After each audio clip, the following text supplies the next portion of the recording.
Good afternoon. We are once again back in session. If all of you will take your seats, we'll get started with the program. For this afternoon, James Cooley with the Department of Georgia Environmental Protection Division and the Director of Operations will be here. James, I think you're here. Nope, you are.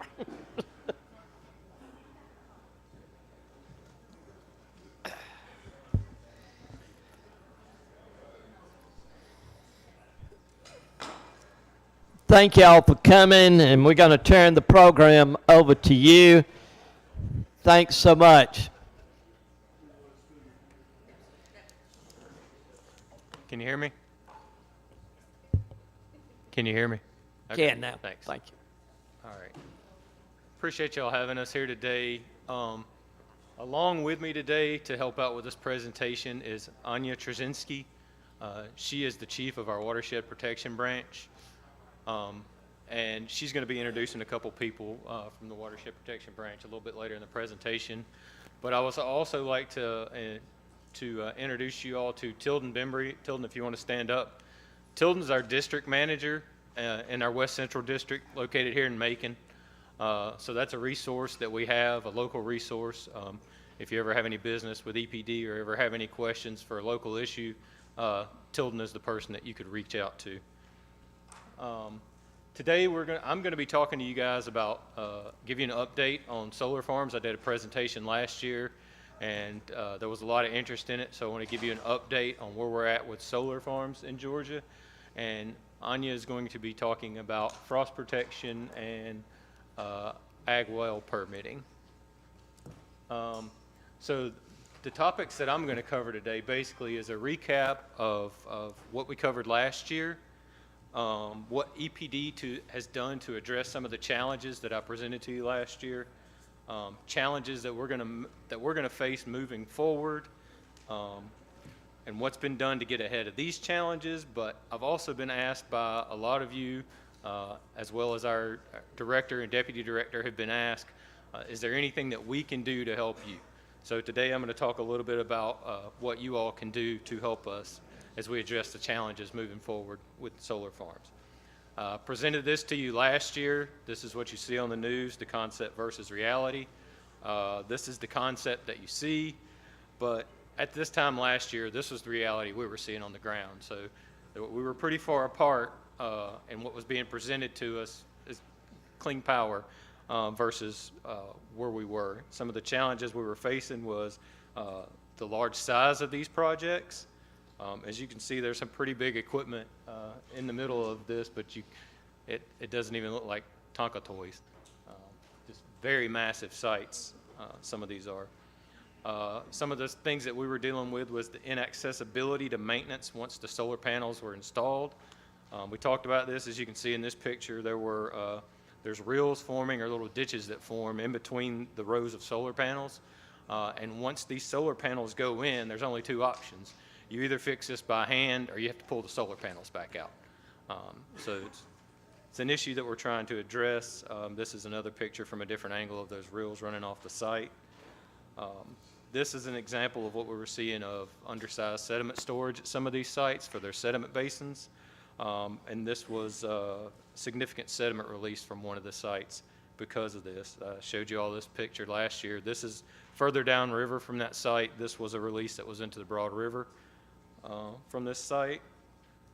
And this is a separate site, one that I showed you earlier, but an update on this site that I showed you last year. This one was actually awarded $135 million in a federal Clean Water Act lawsuit. I know most of you are probably aware of that, but in case some of you weren't, that's an update on that site. This was some sediment that was coming from that site. So what has EP done to address some of these challenges?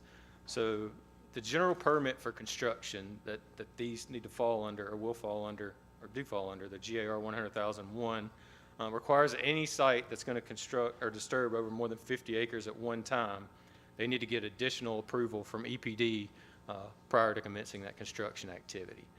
So we've established an additional review criteria and specific design components for these large-scale sites.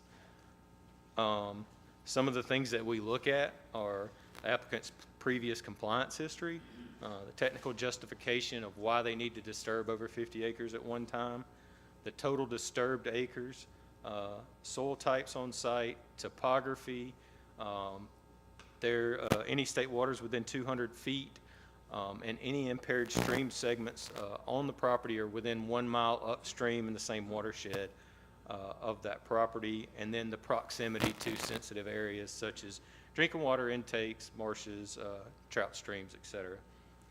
These are some of the specific design components that we're currently kind of getting a feel for. We're working with the industry, kind of develop the dynamic process moving forward on how we can get in front of these, but at the same time still allow solar to come, because we know it's a good thing, but we want to do it responsibly. So we're working with them on how we can size these things a little more responsibly to get vegetation established on these before they put the solar panels in. So these are just a couple of the criteria we've come up with.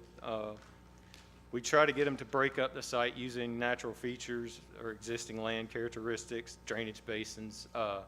An example, one site we've recently done down in South Georgia, there was some wetlands kind of separated out, if you will, kind of like this, like an L. And there was an area here, there was an area here, and there was an area here they wanted to develop. So we broke it up into 3 segments. So they would only have basically one sensitive area, or one side of the property with a sensitive area on at a time, so they could better address those issues, and it worked well. Increased temporary sediment basins. So these are some additional BMPs that we're getting them to incorporate, basically doubling the size of their sediment basins on site, having the design professional that designed their plan come out more often to check on the site to make sure that the plan is continuing to be implemented in accordance with the design professional's design, and to make sure that the best management practices that the design professional designed are continuing to work like they designed conceptually. So they're checking to make sure their concept is a reality as far as their erosion control. And then the third thing is install post-construction BMPs, which remove 80% total suspended solids, is outlined in the Georgia Stormwater Manual. And then we have a list of 6 additional BMPs that they can pick one of those from. These are some of the more specific design components that I was talking about a little bit earlier. But essentially, big picture, what we want to see happen is they need to get some vegetation established on these sites before they put the solar panels in, because that was one, as I showed you earlier, that was one of the big areas where we were seeing a problem, is vegetation was not being established on these sites before they put the solar panels in, and then there was just several hurdles to come over, or challenges to face once they put those solar panels in. So we're trying to make sure that they get some grass established before they put the solar panels in. And so this is an example of where we are now. So the stuff I was showing you earlier is where we were last year, challenges we're facing, but this is an example of a site where we're getting them to establish vegetation before they put the solar panels in. And as you can tell, even from the stormwater pond over to the left, this appears to be working a lot better than some of the other sites. So we think we've made significant progress in this. We've gotten some good feedback from some of the solar groups that we're working with, that I think we've formed a good partnership with them, and the understanding that they want to do this, but do it responsibly. So challenges moving forward, as I'm sure everybody in this room is aware of, the Inflation Reduction Act and the 30% tax incentive that is available until 2032. And this has provided solar companies a big incentive to expedite solar siting. There's going to be an increased number of out-of-state / out-of-country contractors not familiar with Georgia's regulations and various ecosystems as a result of this. But the total disturbed acreage in the next 5 years for solar development is estimated to be somewhere between 50 and 100,000 acres in Georgia. And EPD currently doesn't have the staff to keep up with this. So what have we done to address some of these challenges moving forward? The Georgia Utility Scale Solar Siting Initiative Partnership was created to develop a comprehensive guidance document regarding best management practices for solar development in Georgia. And the pointers, I don't think the pointer works. Yeah, you can't see, but you can see up here. These are the partners that work together to develop this best management practice guidance document. It's called Best Management Practices for Siting and Design of Responsible Solar Development in Georgia. We have a BMP conference/workshop scheduled in September that's been arranged by Georgia Power to meet. It's part of their pre-bid. So they've arranged for us to meet with them and have a workshop to talk about best management practices, some of the recommendations and then some of the requirements in Georgia, so that all these people that are going to be bidding on these solar projects understand exactly what they're getting into and the different ecosystem types that we have in Georgia.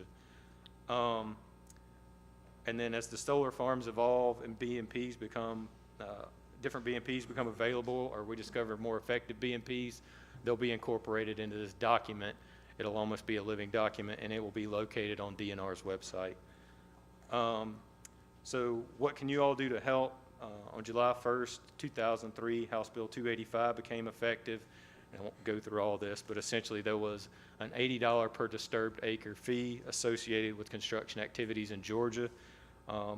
In areas where there is a local issuing authority, 40 of that $80 per acre goes to the local government. And if you look at the estimates that we have right now on land disturbance in Georgia over the next 5 years, there's going to be an increase in Georgia's revenue of between $600,000 and $1.2 million a year in fees collected for this program. And in addition to that, there's going to be an additional $200,000 to $400,000 a year going to local governments. You can see here how I came up with this in the slides, but this money goes into the general fund that's collected by, goes into the general fund, and it must be reappropriated by the legislature. And as I noticed in a lot of your bios, that there's a lot of people on appropriations in this room, so we would appreciate any help you can get there. But this is an example of the last 5 years fees collected. 2018, like the actual physical year 2018, is when we started seeing kind of an uptick in solar.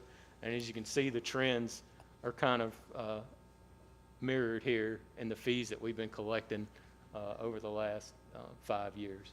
And unlike some of the other industries and some of the other stuff that we saw earlier, COVID didn't slow this down. It may have slowed it down, but it didn't stop construction in Georgia. As you can see, the trend is still going upward, and based on the numbers we've seen, that curve's going to have a lot more upward trend in the next 5 years. But again, like I said, in the beginning there was a concept versus reality, but if we keep working together with the legislature as well as the industry, I think we can all work together and make this concept a reality. And I appreciate all y'all's support so far. But I'm going to turn it over to Anya, and then if y'all have questions at the end, we'll just take questions, if that's okay. That's Chairman. That's great. Thank you. All right, thank you, Jim. Thank you, everyone, for giving me some time today to talk about agricultural water withdrawal. And I'm very fortunate to have with me two fantastic people, Mr. Cliff Lewis, who is the head of our ag permitting program. Cliff, if you don't mind standing up. And Ms. Margie Roquemore, who is the head of our ag metering program. Thank you, Margie. These are two very important folks to know for ag water withdrawal. So what I'll spend my time with today is to provide a little bit of background, talking about agricultural water withdrawal, particularly in southwest Georgia. Then I'll go into frost protection permitting, and then I'll wrap it up with some discussion of the Habitat Conservation Plan. Based on the topics discussed, based on topics requested, I'm really focusing on the agricultural water withdrawal suspension we have in southwest Georgia. We also have some limits on Florida and aquifer use in southeast Georgia, which Representative Williams mentioned earlier. I'm happy to talk about that later if there is interest in that as well. So focusing here on the subject area, The Flint River is extensive. It starts under Atlanta Jackson Hartsfield International Airport, and it goes all the way down to where it meets the Chattahoochee River, making Lake Seminole at the very southwest corner of the state. And the area of particular interest is called the Lower Flint, really kind of that bottom of the basin. And it is unique because it is also geologically unique. There's an area outlined here on the map in pink that's called Sub-Area 4. Sub-Area 4 is the place where the Floridan Aquifer and the Flint River and its tributaries are really hydraulically connected. That means if you pull water out of the Floridan Aquifer, you can see a lower water level in the Flint River or its tributary. They're that closely tied. And this is a part of the state that's been very significant for agriculture for a really long time. And we started to see agriculture really boom in the 1970s and 1980s as you started seeing more and more irrigation put in place. And as we started to see more agricultural water use, EPD developed an ag water withdrawal permitting program. This started in 1988, and initially our permits were very, very simple. They didn't even have an expiration date. And so we were issuing permits like this for about 11 years, and then Director Harold Reheis said, stop, we've got to wait a minute, and put a moratorium on permitting. This was driven by a couple of different things. One was that we were in a multi-year drought. Another is that there had been interest from Fish and Wildlife on some endangered species, endangered mussels that were found in the Flint River and in that area. And there were also some concerns about the effects of irrigation, really understanding the effects of irrigation on water levels, both in the Floridan Aquifer, but also in the Flint River and in its tributaries. The EPD director had the statutory authority to do this because if you have permits that kind of extend indefinitely, you can put a pause in permitting to develop a plan that's going to guide permitting moving forward, which is what EPD then spent the next 7 years doing. And we developed the Flint River Basin Plan in 2006, which identified areas of different levels of hydraulic connection within the basin. You've got the red areas where there's a really tight connection between the Floridan Aquifer and surface water. You've got a yellow area, which is a little bit less connected, but still quite connected. And then that green zone, where there isn't nearly as much connection between the Floridan Aquifer and the surface waters. And that 2006 plan basically laid out how permitting would move forward, that there'd be no new permits issued in the red zone, that there'd be some permitting in the yellow and green zones, with some additional considerations to make sure that we were being protective of the water resource. And this continued until 2012, when then Director Judd Turner issued a suspension for withdrawals from the Floridan Aquifer in Sub-Area 4, as well as from surface waters in the lower Flint Basin. And again, this was a response to a multi-year drought and some concerns about the effects of water use on surface water flows in that area, concerns about endangered species. A lot of things kind of came together all at once. And that suspension was intended to be reviewed annually. By November of each year, EPD was supposed to review the technical information and then come up with a recommendation for what we should do. Should we maintain the suspension? Should we modify it in some way? What are the next steps? Well, there wasn't a lot to do in November 2012. The suspension just went into effect in July, so we didn't have a lot of new data. And before we got to November 2013, we were sued by Florida in the Supreme Court over our water use. So attention really focused on that. We were also very hesitant to develop a new permitting regime, understanding that there was an active Supreme Court case and a lot of regulatory uncertainty. Instead, we focused on improving our data, improving our metering program, and really thinking toward the future. What can be the next things that we do for water management? So this continued for a number of years until 2021, when the Supreme Court found unanimously in Georgia's favor, which was a great victory for Georgia. Now, the special master and the Supreme Court admonished that Georgia really needed to pay attention to its water use. We had to continue to be good stewards of the water resource, but it was overall a very good thing for the state. And at that point, we were able to really start thinking, now where do we move next? And a big place we wanted to move next was to start implementing some different tools, some different projects that would help us protect flows in the Flint River. And one of those was a ARPA-funded project with Albany State's Georgia Water Planning and Policy Center on switching from surface water intakes to a lower aquifer, not the Floridan, but either the Claiborne or the Cretaceous, during times of drought. So we had this great, nearly $50 million grant to start implementing those deeper wells and developing a way to swap.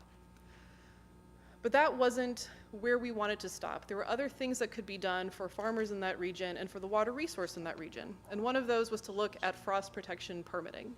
So frost protection is when you apply a huge amount of water directly onto the plants as temperatures start to approach freezing.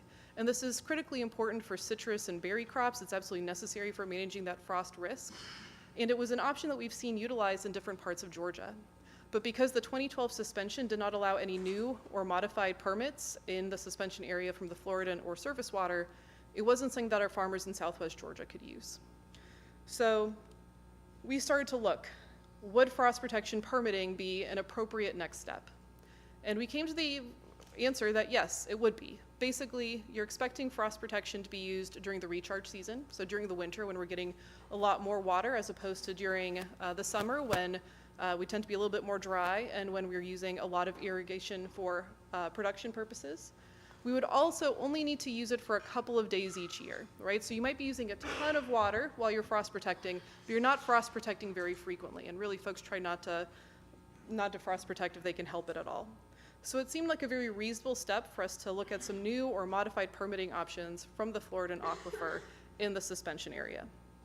So as we started to develop the program, we wanted to solicit some very specific feedback. We wanted to hear from everyone broadly, but we also wanted to hear from some targeted stakeholder groups. And I have them listed here. I wanted to highlight a couple. Georgia Farm Bureau, they're hosting us today. They were a member of that targeted stakeholder group. We also reached out to all Georgia state senators and Georgia House of Representatives members who had any portion of the suspension area within their district. We wanted to make sure that the legislature was well informed of our activities. We also reached out to the chairman of the Senate and House Ag Committees. And there were a number of other organizations that we reached out to as well to make sure that we were capturing all of the feedback that we could from the farmers. We also wanted to get out there and meet folks where they were. So we went to a couple of different meetings. We went to the Upper Flint Regional Water Planning Council meeting in Reynolds. We went to the Lower Flint Regional Water Planning Council meeting in Camilla to talk about this and solicit feedback from the council members and anyone else who was able to attend. And we also held our own stakeholder meeting on June 21st down in Albany. And a number of folks who are here in the audience and at the table were able to attend, and we really appreciated that attendance and that participation. At that meeting, EPD was invited to go out to a farm, which was a very, very good idea. It allowed us to go out and see how the actual irrigation systems were set up. So in July, we went and saw a citrus farm, saw how the irrigation system worked, how it was set up, how it was used for frost protection. We also went to a blueberry farm. Those are the two biggest commodity groups where there's interest in frost protection. And based on that, as well as the 27 substantive comments that we received from 13 commenters, we were able to make some updates in how we propose to do frost protection permitting here in the state. Thanks to these updates, we feel like we're in a really good position to initiate frost protection permitting for the suspension area starting on September 1st. So we'll start accepting new and modified applications at that point. Now I want to highlight a couple of things about this permitting framework. You'll notice black text and red text. The black text is what was original from EPD when we sort of set up how the permitting would look. The red are modifications that we made in response to comments, conversations, site visits, things like that.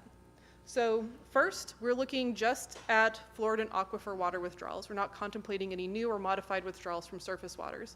We feel comfortable that we can do this in the Floridan aquifer, particularly in the green zone, where there's less of that hydraulic connectivity. But we received some very good comments that perhaps the areas of need where citrus farmers and blueberry farmers really need to be may be in the red and yellow zone. Well, we don't feel comfortable opening up the red and yellow zone without having more data. So what we're going to ask is that folks give us letters of interest. This will give us information like a permit application. It'll allow us to put it into the model, and we'll be able to see what kind of capacity we have. That way, if there's interest in yellow or red zone frost protection permitting, we have good data, good science, a good technical response in terms of whether anything is possible, what might be possible, and what we could do next. The other thing was that we really wanted to highlight the Floridan aquifer as the source. So surface water would not be contemplated at all. And folks asked for a lot of clarification because there's some parts of sub-area 4 where the Floridan aquifer just isn't quite as productive. So if we were only pulling from the Floridan aquifer, it might not be enough to really protect the plants during a freeze event. However, if you had a well-to-pond system, you could store a lot of water in that pond, and it could then be applied, kind of a way to make a less productive well really meet what you need. We acknowledged that there was a lot of benefit there. You still wouldn't be taking anything out of the Flint River or its tributaries. You'd still be protective of those flows, but you would be able to be responsive to the fact that there are hydrogeologic challenges in that portion of the basin.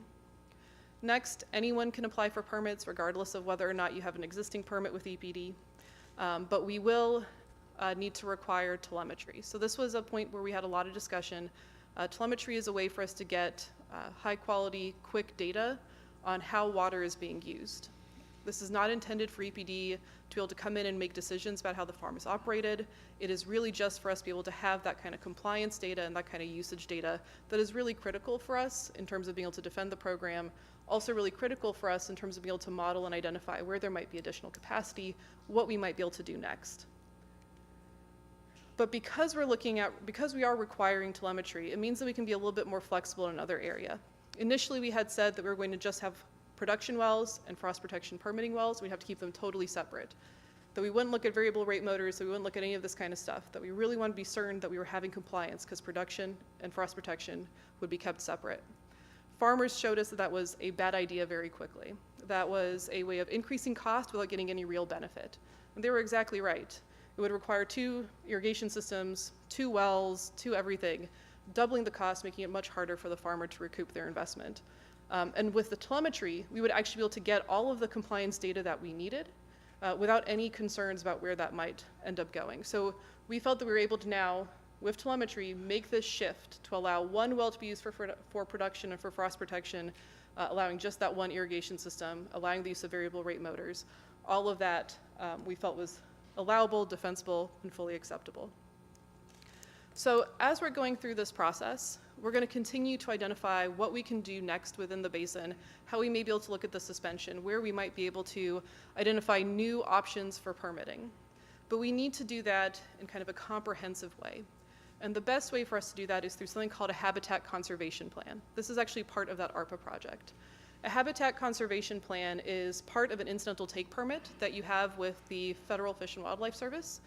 This is critical if you are dealing with endangered species, which we are in the Flint Basin. We have 4 endangered species, 1 threatened species, and just this past June, another species of mussels was being proposed for listing as endangered in the basin. So to keep us in a position where we have some regulatory certainty, where we're able to protect existing users and make good long-term management decisions, we can work together on developing this habitat conservation plan, which will sort of spell out all the different things we can do on the water quality side, on the water quantity side, to protect the mussels, but with kind of that final goal of protecting ag and ag water withdrawal here in Southwest Georgia. So with that, if there are any questions, I think that Jim and I will be very happy to answer them. All right, thank you very much. First, I'm going to apologize to our appropriations chairman for not seeing his question a while ago. I apologize, Mr. Chairman. Chairman Perkle. Thank you, Mr. Chairman. You want the question to be for the water or for the other? You got how many questions? Well, I've got more than we have time for, but I wanted to be cognizant of your time schedule. I want to know whether or not to ask about water or the other. Which one either. do you want to do first? They're both exceedingly important subjects. Proceed on, Mr. Chairman. Thank you. Proceed on. So regarding water, and I do thank you for steps to lift some of the restrictions for water withdrawal. I think of all the steps we could have done, the one that impacts fewer farmers in the state of Georgia is what we chose. I would say less than 1% for blueberry and citrus farmers for frost protection that use once a year, perhaps once a year. So my friends in the red zone and the yellow zone that are trying to feed and clothe the world are as mad as a wet setting hen that they have been trying to operate with not just one hand but both hands tied behind their back to feed and clothe the world. And I would like to see us take additional steps beyond, thank you for what we've done, but that impacts the least number of farmers I can imagine that we could do in the state. Additional steps, and I know you want more data, but we've been looking at it for 10 years. surely we got the data that we can use to support additional steps. One of which, just off the top of my head, when we first put the moratorium in place, we used a blanket across this area. Perhaps my farm, perhaps my neighbor's farm does not, the surface runoff doesn't go to the Flint. Maybe this one goes to the Swanee, or maybe it goes to the one of the other tributaries, but it is not impacted. But because I'm in the red zone, I cannot irrigate out of the pond that I built on my farm in order to, in times of a drought, I swear I'm not touching it, but in times of a drought, to water my peanuts or my cotton, and not just about in February and March for blueberries one time a year. Yes, sir, you're exactly right. This is absolutely a first step. And this is a first step that we felt really comfortable taking right now because we do think that the impact on the water resource will be so low. But the intent is to have something that is much more comprehensive and much broader and looks at the entire basin, that we're not just stuck in this one area. So the Habitat Conservation Plan is really kind of the framework in which we're working in on that. The goal is to have that completely done into Fish and Wildlife by the end of 2024. And we anticipate that in the next, I don't even know number of months, but definitely as we're going into 2024, we're going to be having a lot of dialogue with folks down in the basin on what can we do next. We're going to have to talk about different options for permitting. It will not be just limited to looking at the green zone, but we need to have, I think, we need to have a lot of conversation. We have a lot of data, but the way that you use the data depends on the questions that you're asking. And I think that for a long time we've been asking our own questions, but we also need to hear from the stakeholders. So, and I would like to follow up, Mr. Chairman. So I would suggest that, instead of holding a regional meeting, so if you went to like each county in the affected area, always the extension does a great job, has a cotton production meeting, a peanut production meeting, a corn production meeting. They all show up at, because these are areas where we find new ways that I can grow a crop more efficiently, have better yields, and they're all there. And I can tell you what they're going to say about this daggum mussel that you found for this wildlife thing, because it is directly impacting our ability to feed and clothe the world. And it's a resource that we can't utilize, particularly in the red and yellow areas. It is, if you really want feedback, if you go to these meetings, I'm telling you, them boys will not hold back. They will absolutely let you know what they think about the mussel. I've been very fortunate to be able to go down to Southwest Georgia pretty much every other week for the last 3 or 4 months. I will go anywhere within the basin that I am invited, so I'll be happy to talk to any of those groups. If you can help facilitate that connection, Absolutely. I'll be very happy to Thank you. talk to folks. Thank you. How about solar? Can I do one, or have I already Go- monopoly? Go ahead.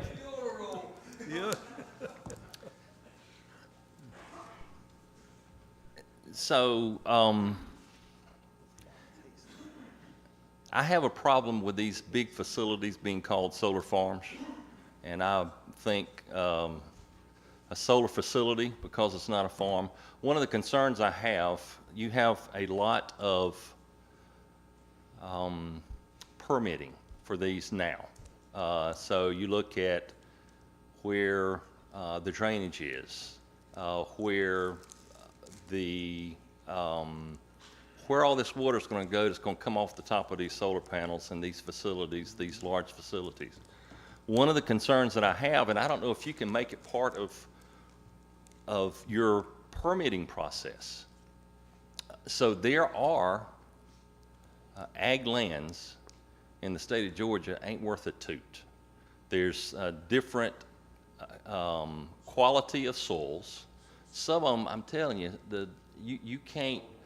It's easier. That's right. They're just holding the world together. You could grow a cotton crop on this carpet here easier than you can in some of the soils that's really sandy, that's not much good. But in some of the pictures you have, we're taking good, productive agricultural land, and you're not doing it, but somebody is.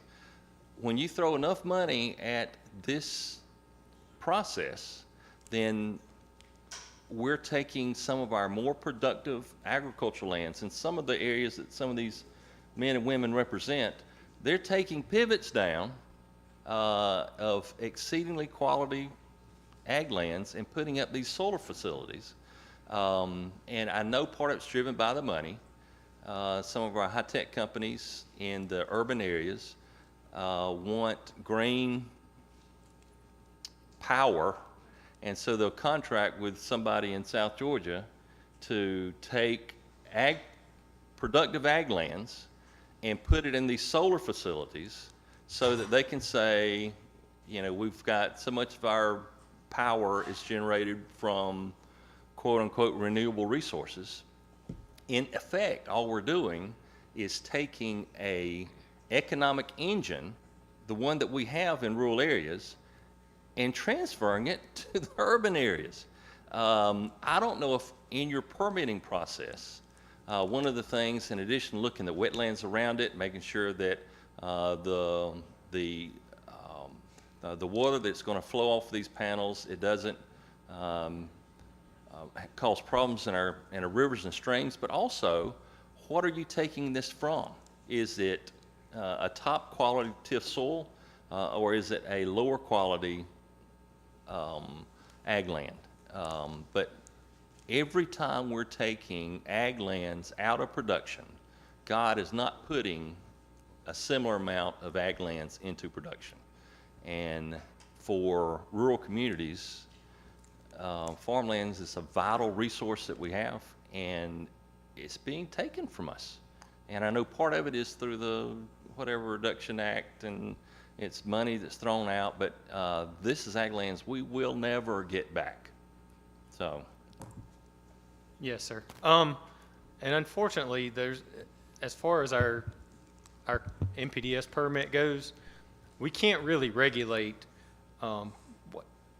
what somebody does with their land. As long as it's within the confines of the law, it's more of how they develop that land in a responsible manner as it pertains to erosion and sedimentation control.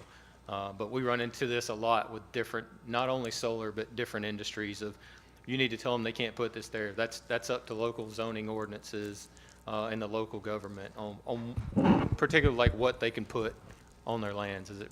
But if you can tell them you can't put this solar facility here because it has too much slope or it flows into this stream, can you not also say you can't put it here because this is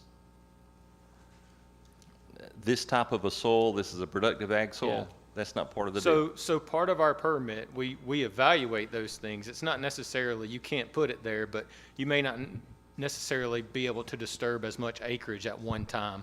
You would be more limited based on the topography and the soil type. But the additional BMP guidance document that I referred to with the larger stakeholder group, that's one of the things that's addressed in there. There's a solar siting tool that's provided. There's also recommendations on particularly looking at less sought after sites for other things, for example, like surface mines that could be reclaimed, brownfield sites, and also one of the things that's mentioned in there is that you should identify and make sure that those are not highly productive, and I can't remember this term that's used in there, but make sure that there's not highly productive ag soils on that site, because we recognize that there are sites throughout the state that are a lot more that have a lot better and more productive soils than others. Does that answer your question a little bit? Yes. Okay. Thank you. We've got a couple more people that want to ask questions. The chair recognizes Representative Al Williams. Thank you. Dr. Ann, I think you know this one's for you. Forgive me, but your last name's not too familiar down in Midway. But if you will let me call you Dr. Anna, and to my friend Representative Perkle, if you think they talk stuff about that mussel, you should have heard what was said about that woodpecker that stopped us from tank trails at Fort Stewart. But would you address my water question? Why can't we get some relief when right next door to us, of course, is a green county, and we just need a little bit of water, and the good Lord put a lot of it on the Floridian, and why can't we get some? So this is in reference to the permitting moratorium that's put in place in southeast Georgia, also on the Floridan aquifer. Basically, the level of water withdrawal, especially around the city of Savannah, was such that we were starting to see saltwater intrusion coming into the Floridan aquifer around Hilton Head Island and moving toward the city of Savannah. And so there have been a number of initiatives over the last decade or two, I mean longer than that, but particularly in the last decade or two, that has focused on trying to reduce the speed with which saltwater is kind of moving into that Floridan aquifer. And so I think that where we're at is we're at a point now where we need to start having some more conversations about what water management is going to look like there. We are at a point where we've got the mega site coming in. That's going to be using quite a bit of water. It's pulling from the green zone in Bullitt County. And in that evaluation, we did look at what would those withdrawals look like on Hilton Head and saltwater intrusion. There's some discussion of regionalization and using surface water from the Savannah to help support growth that's going to be in these areas. But then there's also a lot of discussion of, can we take another look at the red and yellow zone, because we've been making these reductions, we're seeing some improvements. So EPD is hosting a meeting with the Coastal Regional Water Planning Council. This is a group of people who have been appointed by the governor, lieutenant governor, speaker of the House, that review and make water plans for large regions. We just updated the plan in June of this past year. There's going to be a council meeting in September that's going to talk about sort of a data summary, what we've done, where we were, what we've done, where we are now.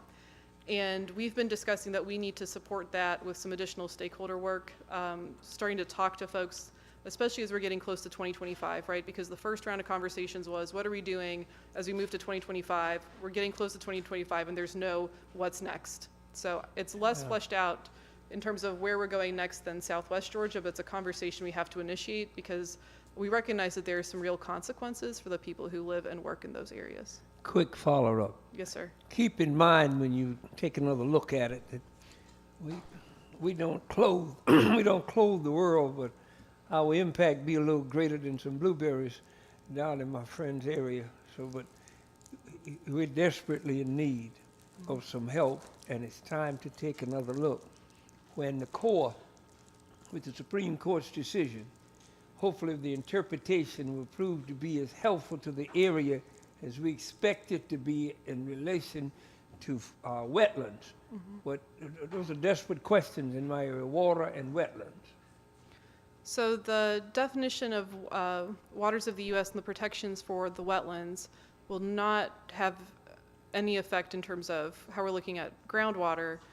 At this point, it also does not have really any effect in terms of how EPD is regulating. The wetlands definition was for federal permits, particularly federal 404 permits.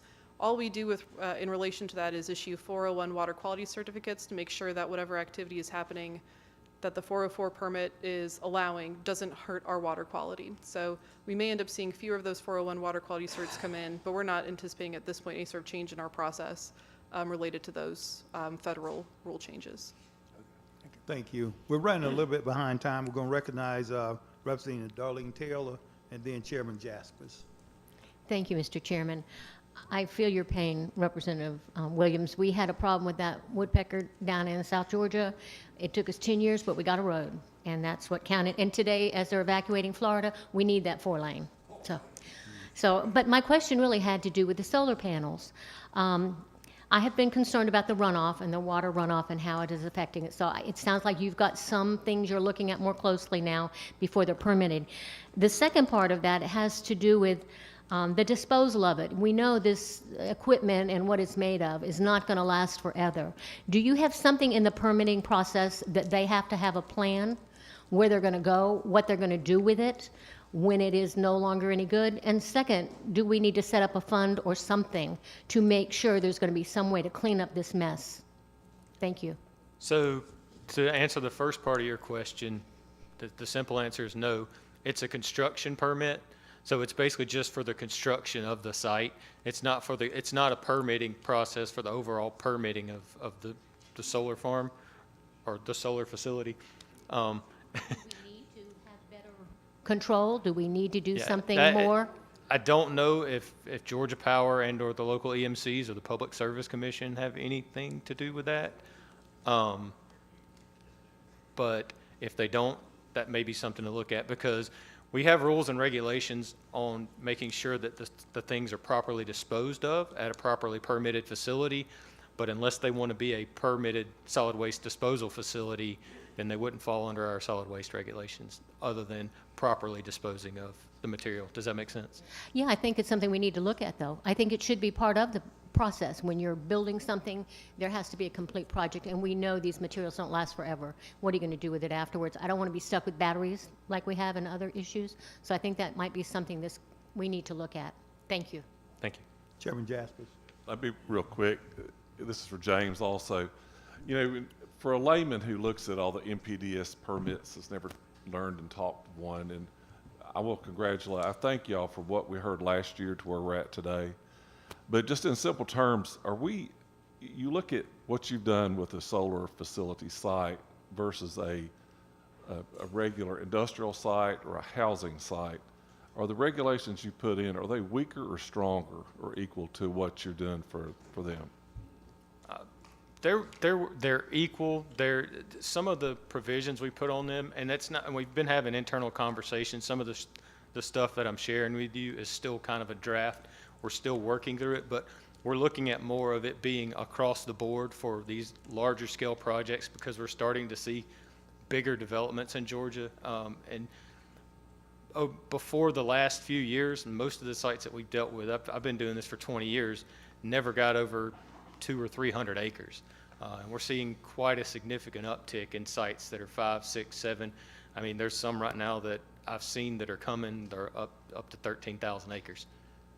I guess to follow up, okay, Mr. Chairman, why are they not treated as an industrial site?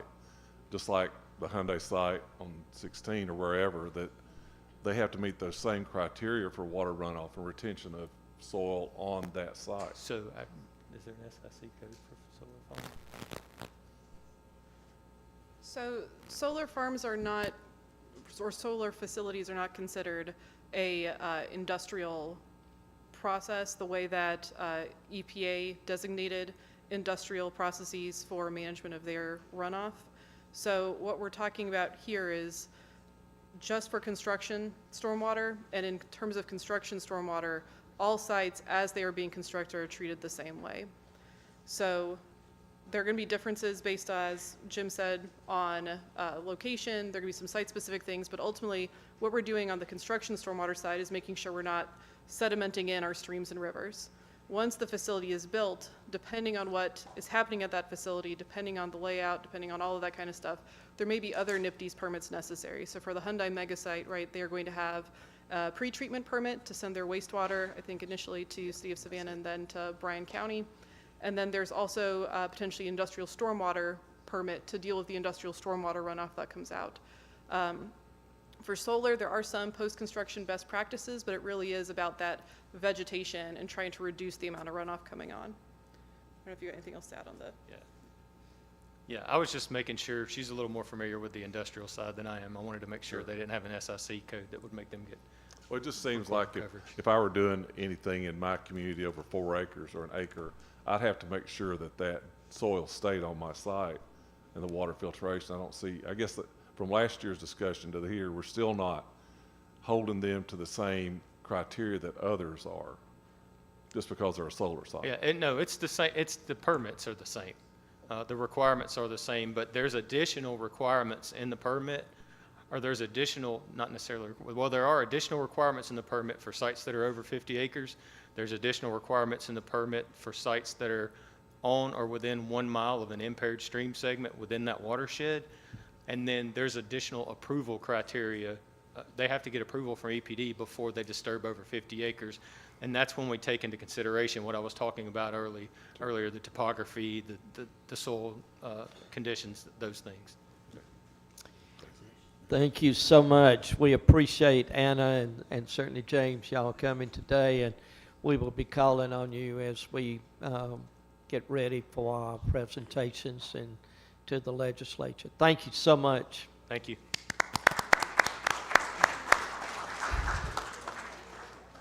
Now we will hear from our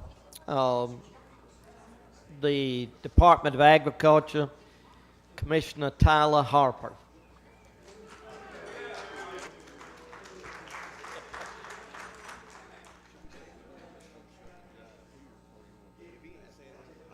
We are delighted to have the commissioner with us today to speak. This ag commissioner has been one that has hit the ground running, and we're very proud of the fact that he is our commissioner and that he is doing so much in the state of Georgia. Thank you for coming today, and we've already been able to talk to your able aide, Dominic Laricchio. We're proud that he's here with us today, too. Bless your heart, Mr. Chairman. No, it is, yes, sir. You want me to get out of the way? I got you. Oh, yeah, I could have. What? Trying to get you, let's see. Is it not it's not a PowerPoint? Let's see. It's a PDF here. It's just a PDF. Okay. I got Well, you. I'm sorry about that. No, it's okay. You can do full screen. There we go. There we go. And then We'll do it got that your way. clicker here. Pull it.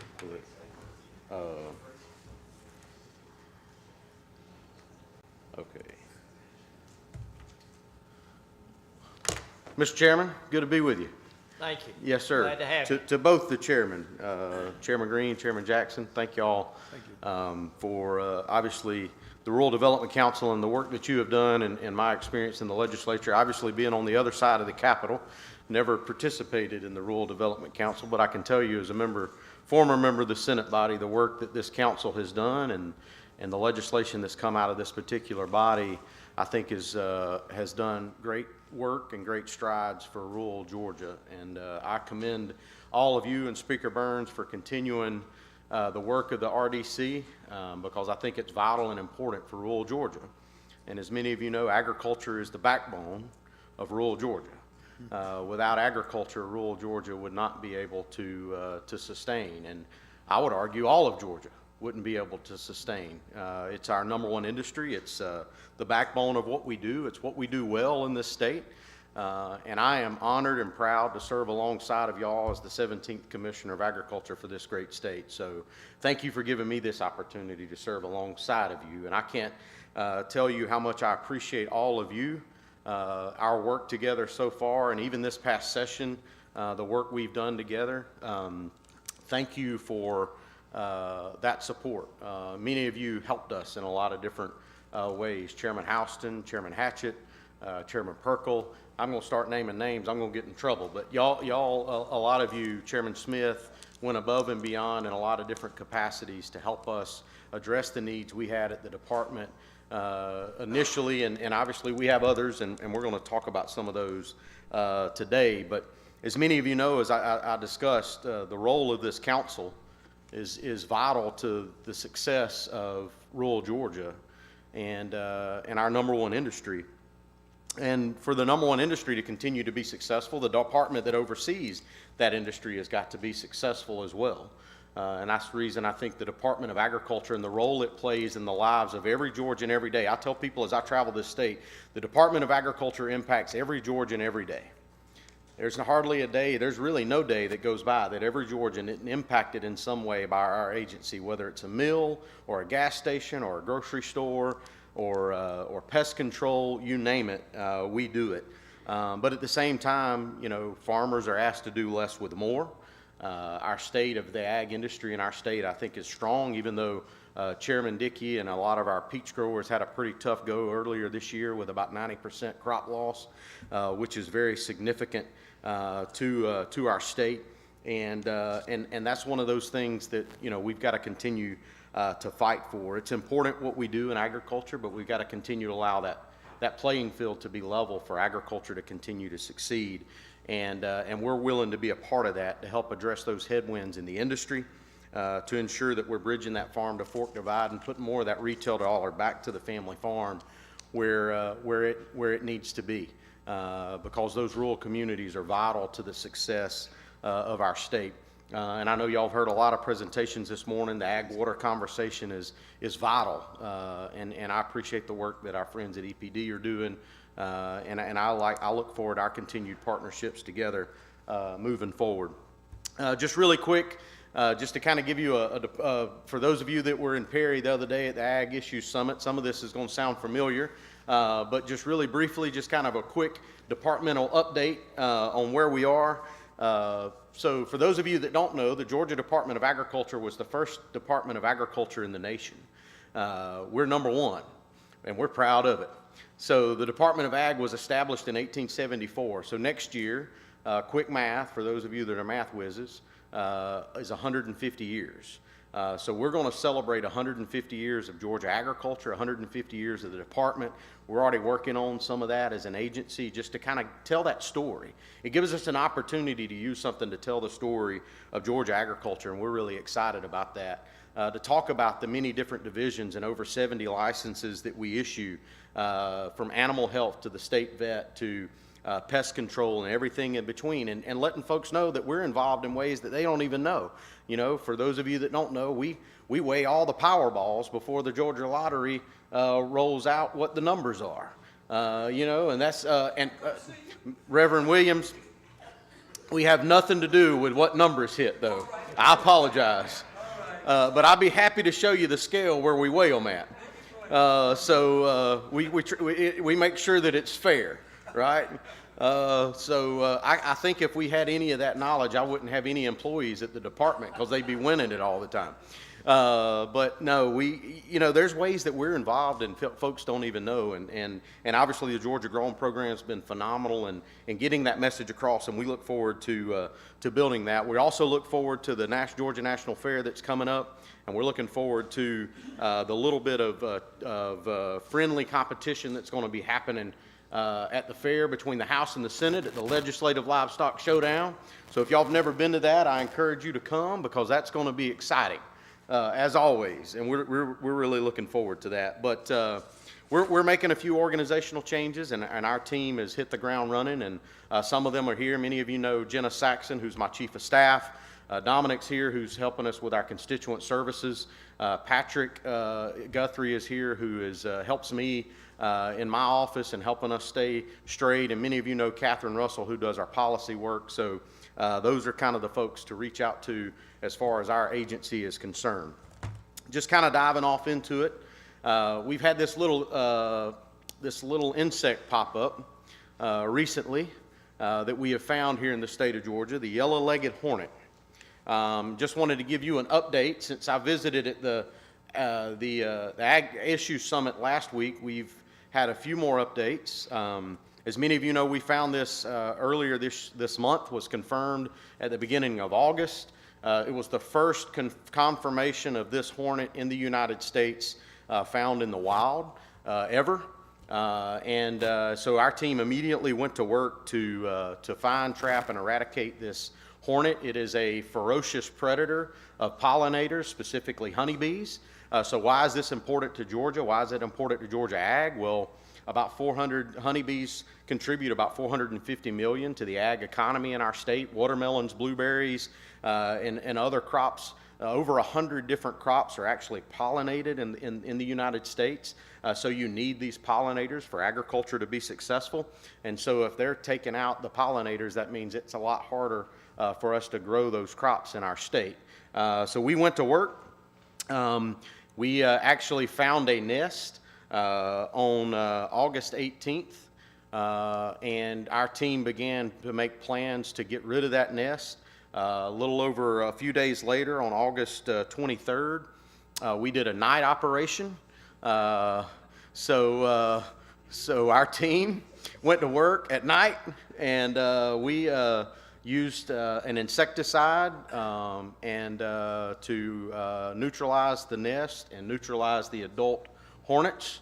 And we had a tree surgeon climb up 85 feet in the tree where the hornet's nest was located, and they sawed it out.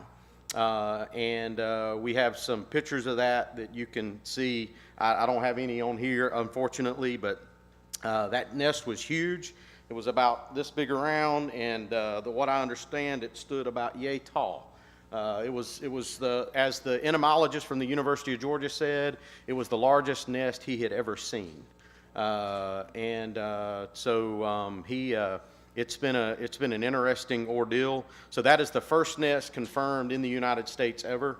We took it out Obviously, we're going to continue to respond to any sightings, continue to trap and work to continue to eradicate the yellow-legged hornet because it is detrimental to Georgia ag, and we've got to continue to do that. So I can promise you our team is working every day to do that. I can't thank Mike Evans and our Plant Protection Division enough for the work that they have done and our coordinated efforts with the University of Georgia and with USDA APHIS and our work together to get to this point.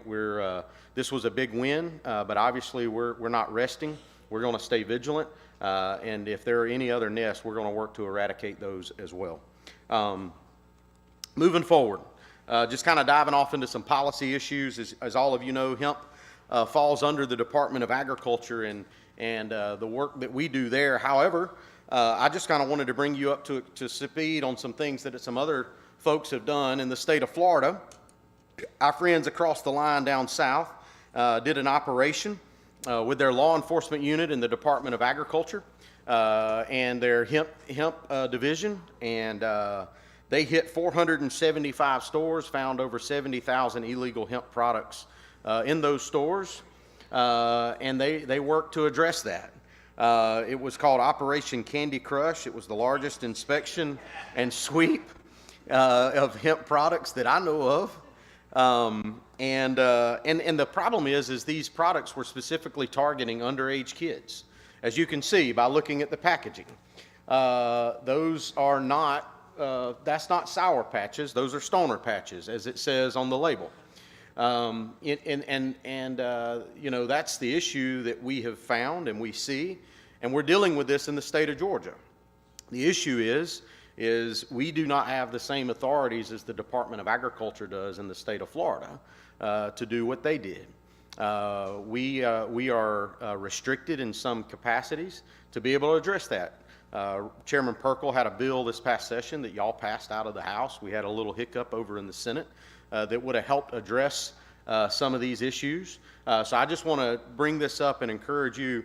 We're really interested in helping address this, addressing the under 21 issue, addressing what's legal in our state, what's not, and we're ready to go to work. Our team is ready to go to work. We just have to have the tools to do that. We've been doing some secret shopping ourselves across the state.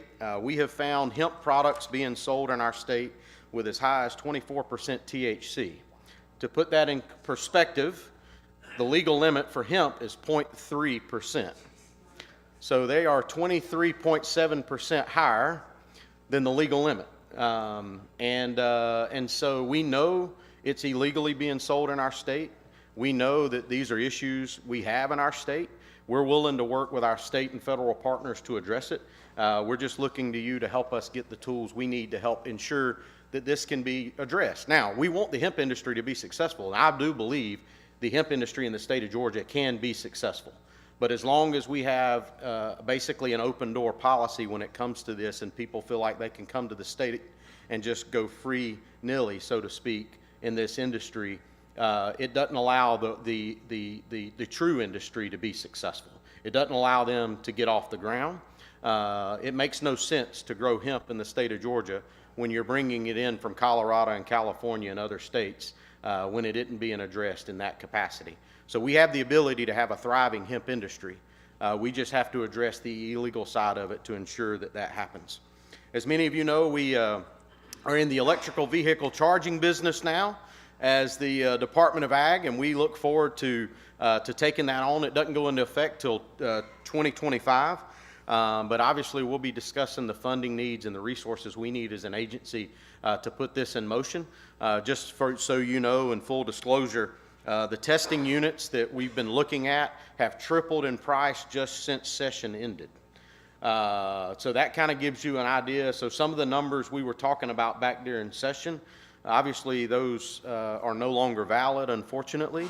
But that kind of gives you an idea of what we've been keeping our pulse on it and keep an eye on it, but we're ready to go to work. We just want to make sure that you're aware of the needs we have to ensure that we're able to address this and ensure that this industry is able to thrive in our state, and we look forward to playing our part in that as an agency. Raw milk is also something that's just hit the ground. It started obviously on July 1st. Our agency has been up and going and running and ensuring that this gets off the ground and gets going smoothly. We have held interest sessions all around the state. We've had a number of people that are interested in this program, many producers that showed up and showed interest, and some of which are applying to be licensed. So we're working through that process. Right now, we're only about 8 weeks, obviously, into the program. So we're working through that. I just kind of wanted to give you a brief update on where we are on the new programs that are getting going. So that's where that is, and we're going to continue to work through that to ensure that raw milk and that program is successful. A big issue as I travel the state and talk with farmers and producers, obviously there's a lot on a lot of people's mind, but foreign ownership of land, especially by countries that are adversarial to the United States, is an issue. About 4% of land in the state of Georgia is owned by foreign entities. And look, this is a balancing act. We know that there are nations that are very friendly to our state, but we also know that there are those that are not friendly to the United States or to our state. As many of you know, food safety, food security, and agriculture is national security. And if we want to really take this serious, we've got to take on issues that impact our ability to allow us to continue to be successful and our number one industry to be successful.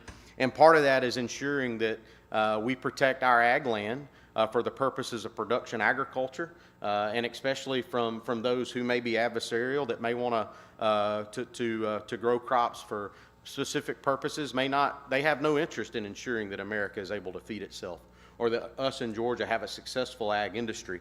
So I think it's important that we work to address this. I know Chairman Perkle has a piece of legislation we've been helping and working with him on, and we look forward to continuing those conversations to help ensure that we protect our number one industry. Just to bring you up to speed, just so you know, there is some federal action that's happening. They're looking to put some provisions in the NDAA, the National Defense Authorization Act. They're also looking at possibly putting some provisions in the Farm Bill. So the feds are looking at this as well. But I think a state level action is also something we should be taking on and taking very seriously. A couple other policy issues really quick. The conservation easement bill that y'all, thank you for passing that, Senate Bill 220, giving us the ability to protect ag lands in perpetuity for the purpose of production agriculture. I think that's a huge win for agriculture and allowing us to allow this industry to be successful. We're currently working on the rules and appointing that particular council, and we're working through that as we speak, and we'll continue to provide you updates on that. All of you know the Citrus Commission is off and going. Actually today, the Citrus Commodity Commission is having their first meeting as we speak, which I think is awesome. That commission is appointed, and they're meeting right now, obviously, to select their chairman and how they're going to operate going forward. We're really excited about the citrus industry. And lastly, soil amendments. When I took office, this was one of those issues that was very important. It was one of those things that had a lot of public attention. Thanks to many of you, we were able to get additional funding in the budget for some additional positions. So thank you all, Chairman Houston, Chairman Hatchett, thank you all for helping us ensure that we get that secured. We're interviewing for those positions next week, hopefully to have them hitting the ground very soon. But we did a 90-day review as well of the program. As I told all of you, we were going to do that. We are working on, after that 90-day review, we're working to address some software issues to help with reporting that I think is vastly needed to help us ensure that we're able to more quickly respond. Obviously, the funding we got from the General Assembly, ensuring that is appropriated in a way that allows us to continue to do our job in that particular arena, and increasing our enforcement and inspections related to this particular issue. We've been attending a number of meetings with ACCG. Dominic specifically has attended a lot of those on my behalf. We've been having these open conversations with our friends at ACCG to ensure that they understand that this is important. We know it's important, and we're going to continue to find ways to address it. Many of you know, and I've announced, I stood our law enforcement unit at the Department of Agriculture back up. Harlan Prevost, who is a 27-year veteran of law enforcement across the state from many different capacities, most recently with GEMA Homeland Security. He was the Director of Homeland Security, the Deputy Director for Homeland Security at GEMA. I brought him on board because of his experience in emergency management, but also on the law enforcement side. But we've hit the ground running. We've been working. Just really quick to speak to the pictures that you see here. One of the things that I got hit with when right when I walked in the door was the farmers market. And the farmers markets and the issues that we see there. The crime, the holdups, the snatch and grabs, and most recently about 2 months ago we had a shooting. Nobody was hurt, but there was gunfire exchanged on the market in Atlanta. And you know, I don't know how many of you may be familiar with the broken window theory, but really quickly, the broken window theory is this. If you walk up to two houses, the house on the left has a broken window, the house on the right has no broken windows. Which house do you think a criminal is more likely to go into? It's the house with the broken window. So if your place looks inviting, I would argue the farmer's market looked very inviting. As you can see from the pictures on the left, there was a lot of trash, a lot of disregard for the rules, and we went to work immediately. I put Harlan and our law enforcement division to work out there. To my knowledge, we've not had any criminal incidents in the last month or so. We've been working to clean it up. The picture on the left is right after we took office. The picture on the right, that picture was taken, I guess, probably about a month and a half ago. You can tell the vast differences in those two pictures. We've been holding our tenants accountable. We've been holding their feet to the fire. We've been cleaning up the market. So not only have we cleaned it up from a sanitary perspective and food safety perspective, but by doing that, we've also helped address the crime issue that we see. Furthermore, when it comes to law enforcement, we had got a grant to fully fund a human trafficking position at the Department of Agriculture to look at help with the human trafficking issue that we have. I know that's a big prerogative of the First Lady. I know the GBI has a task force. We will be participating with them in that. We're looking forward to working on that issue. And then when you talk about this, animal abuse is a big issue. You know, we have a statewide prosecutor now for animal abuse. Our law enforcement division is working really closely with the statewide prosecutor for animal abuse to help address those issues in our state. And lastly, drug trafficking. As many of you know, when it comes to criminal activity, it's like water. Water flows to the path of least resistance. Unfortunately, we've seen a lot of least resistance when it comes to enforcement related to agriculture. Just recently, we found 40 kilos of cocaine. We assisted the DEA and the FBI in an operation in a load of peppers. You know, those are things that cause concern. And for farmers and for the ag community, why is that important for the ag community? Well, it's important because do you think they care what they sell those peppers for? Or bananas? Or cabbage? Or cucumbers? Name the product. Do you think they care what they sell it for? No. All they care about is the fact that they're able to utilize that to traffic their product. And so why is it important that we're involved in this? It's important because if we stop that, we can ensure that they're not undercutting our producers at the market. Because the folks that are buying those products from those folks, they want more of that because it was cheap. They don't know that it might have been laced with fentanyl and there could have been that on those cucumbers. We don't know that. It's a food safety issue. Obviously, it's an issue overall. And we're working to address that, and we look forward to having those conversations on how we can continue to do that.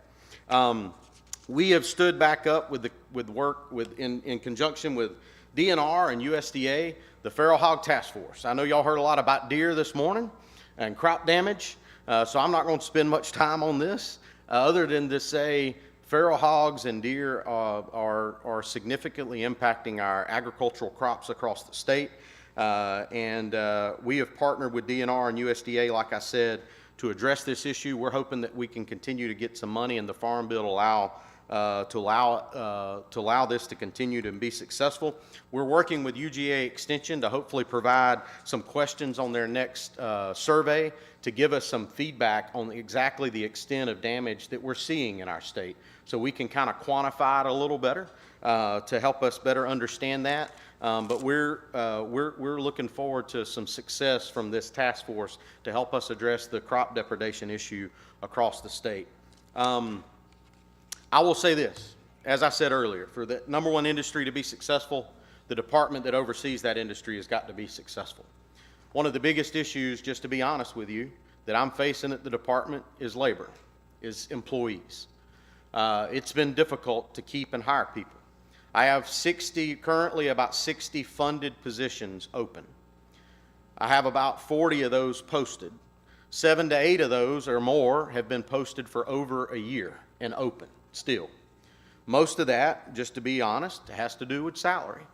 We interviewed a candidate about 2 weeks ago for an open veterinary position that we have at the department.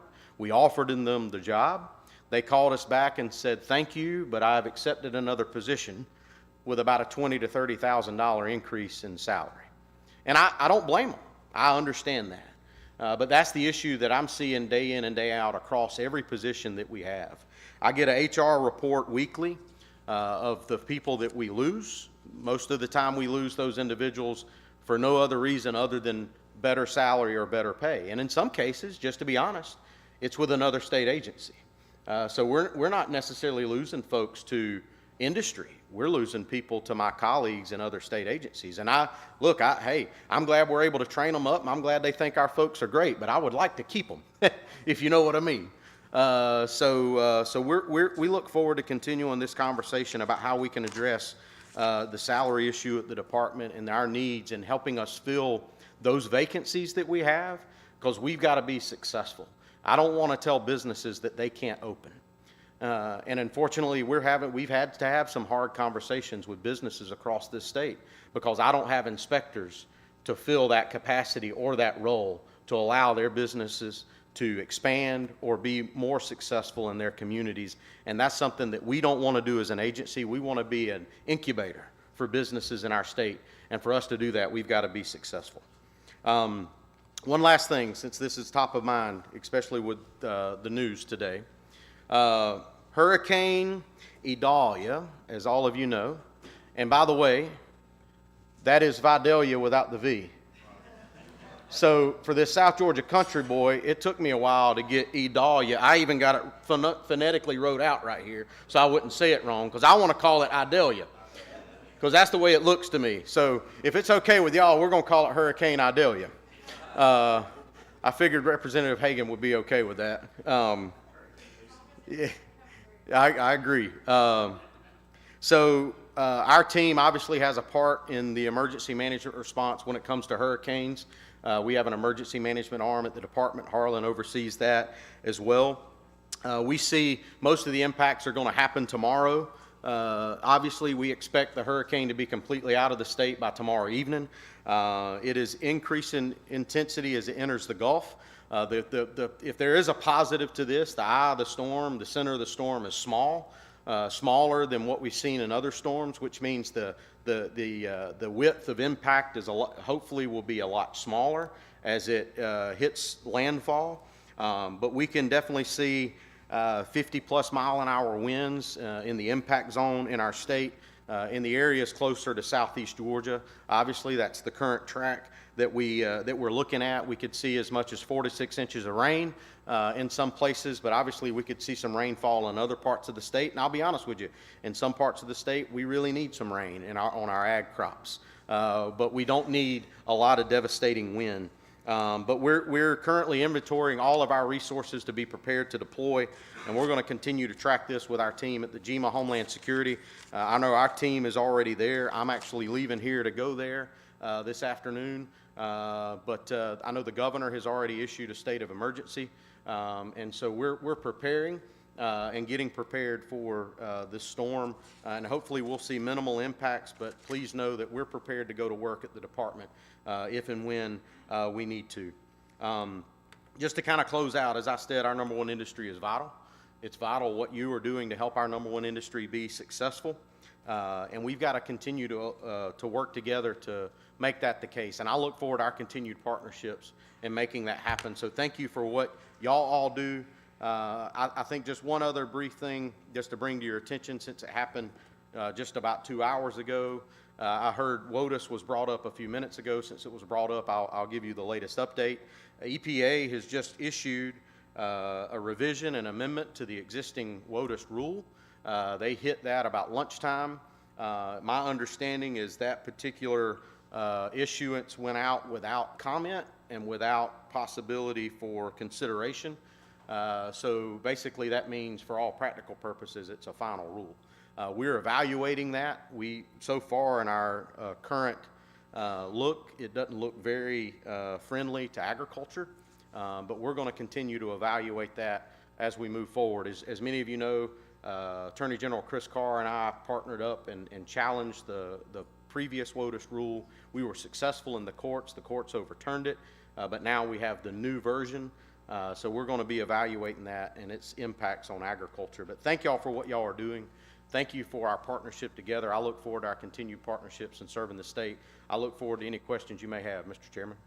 Thank you, Commissioner. We do have some questions, and I would ask the members that do have questions to make sure it is a question, and please limit it to one question.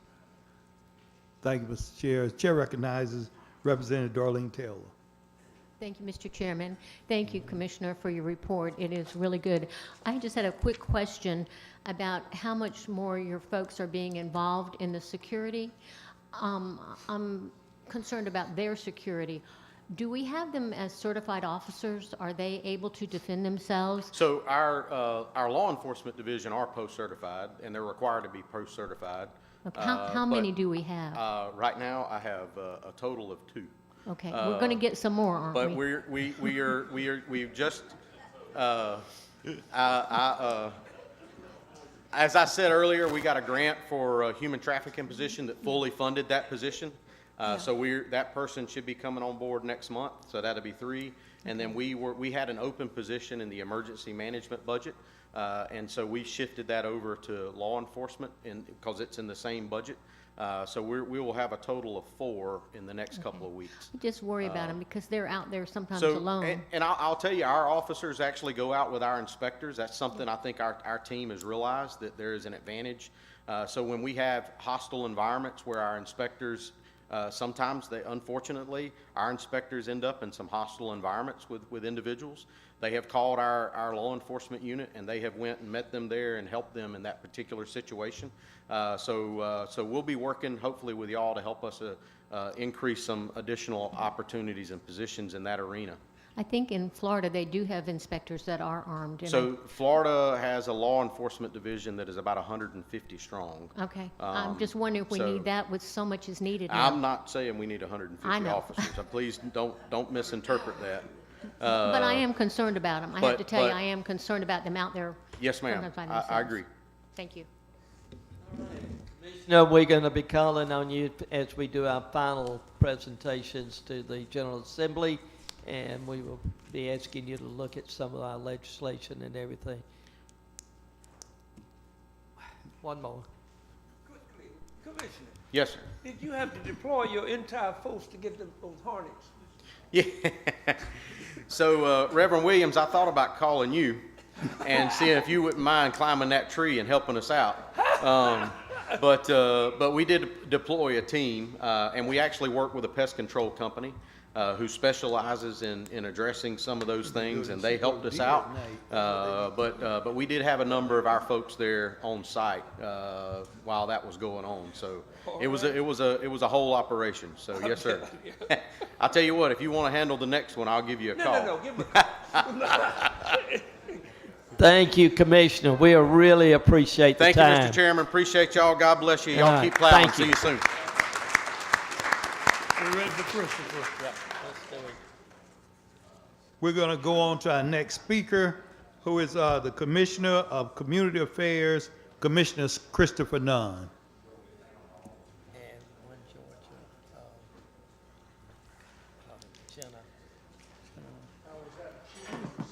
Jenna, what's Jenna's last name? So good afternoon, everyone. It's a pleasure to be with you. Thank you to Chairman Green and Chairman Jackson for the invitation today. I'm Christopher Nunn. I'm the Commissioner of the Department of Community Affairs. I'm joined today by my colleague, Jenna Webb, who is the Director of the One Georgia Authority, as well as 2 of our colleagues in the back, Rusty Haygood, my Deputy Commissioner, and Ryan Evans, who heads up External Affairs. We are pleased to be here today, really just to give you an update on the activities of the One Georgia program. I appreciate Leo's help in getting everything teed up. Understand you may have some interest in workforce housing. Representative Washburn talked a little bit about that earlier this morning, so plan to cover that and also talk a little bit about some of the other rural development programs that I know are of interest. We'll try to be, where's the clicker? Perfect, thanks. We'll try to be, get you back on time to the extent we are able. Let me just start with a quick introduction before I turn it over to Jenna. You know, One Georgia is funded through appropriations. I'm not going to talk about kind of the process to that point. I'm going to report back to you on what we do. But I think that the fundamental reason that One Georgia exists, somebody said earlier today about how important it is that we focus on rural parts of the state. An investment in rural Georgia is an investment in the state as a whole. And so One Georgia is really focused on how do we improve the rural parts of our state. And as I give you a bit of a summary, I'll start with a map. The map behind me is representative of those investments that we have made over just the past 5 years. So this doesn't look back over the life of the program, but this is just the last 5 years of investment in the state. And you will notice that there are many. I'm going to highlight quickly the fact that One Georgia has a couple of programs that exist. One of those, the EDGE program, is a program that's used to help communities with competitive recruitment or expansion processes. Those are the blue dots that you see all across the state. The equity program, which is the red diamonds, that's a capacity building program that is really important to so many of our rural communities. We will come in with up to $500,000 of investment to help expand the economic development capacity in the community. And then the newest program, which is really still in its infancy, Rural Innovation, is represented by the green triangles. You will notice that there are actually, while there's a lot of investment all around the state, there are also some holes in this map, which again is just the last 5 years. You know, a couple of things that are important to note. Communities apply, they engage and One Georgia for assistance. We, the Department of Community Affairs, provides technical assistance to those communities. You know, we exist as an agency to help build strong communities across the state. One of our goals is to strengthen rural Georgia. That's in keeping with Governor Kemp's objectives. But companies or communities come to us and engage us in technical assistance. We review these on a quarterly basis. In fact, we have a meeting tomorrow. And probably one of the most misunderstood things about One Georgia and economic development in our state as a whole, funds are awarded on a reimbursement basis to communities. We don't write blank checks to communities. Instead, we reimburse for eligible activities, which we monitor throughout the process. So I'm going to turn it over to Jenna, and we thought that it might be helpful just to talk a little bit about some of the success stories with the program, and then I'm going to talk a little bit about housing, and then we'll entertain questions. Thank you, Christopher.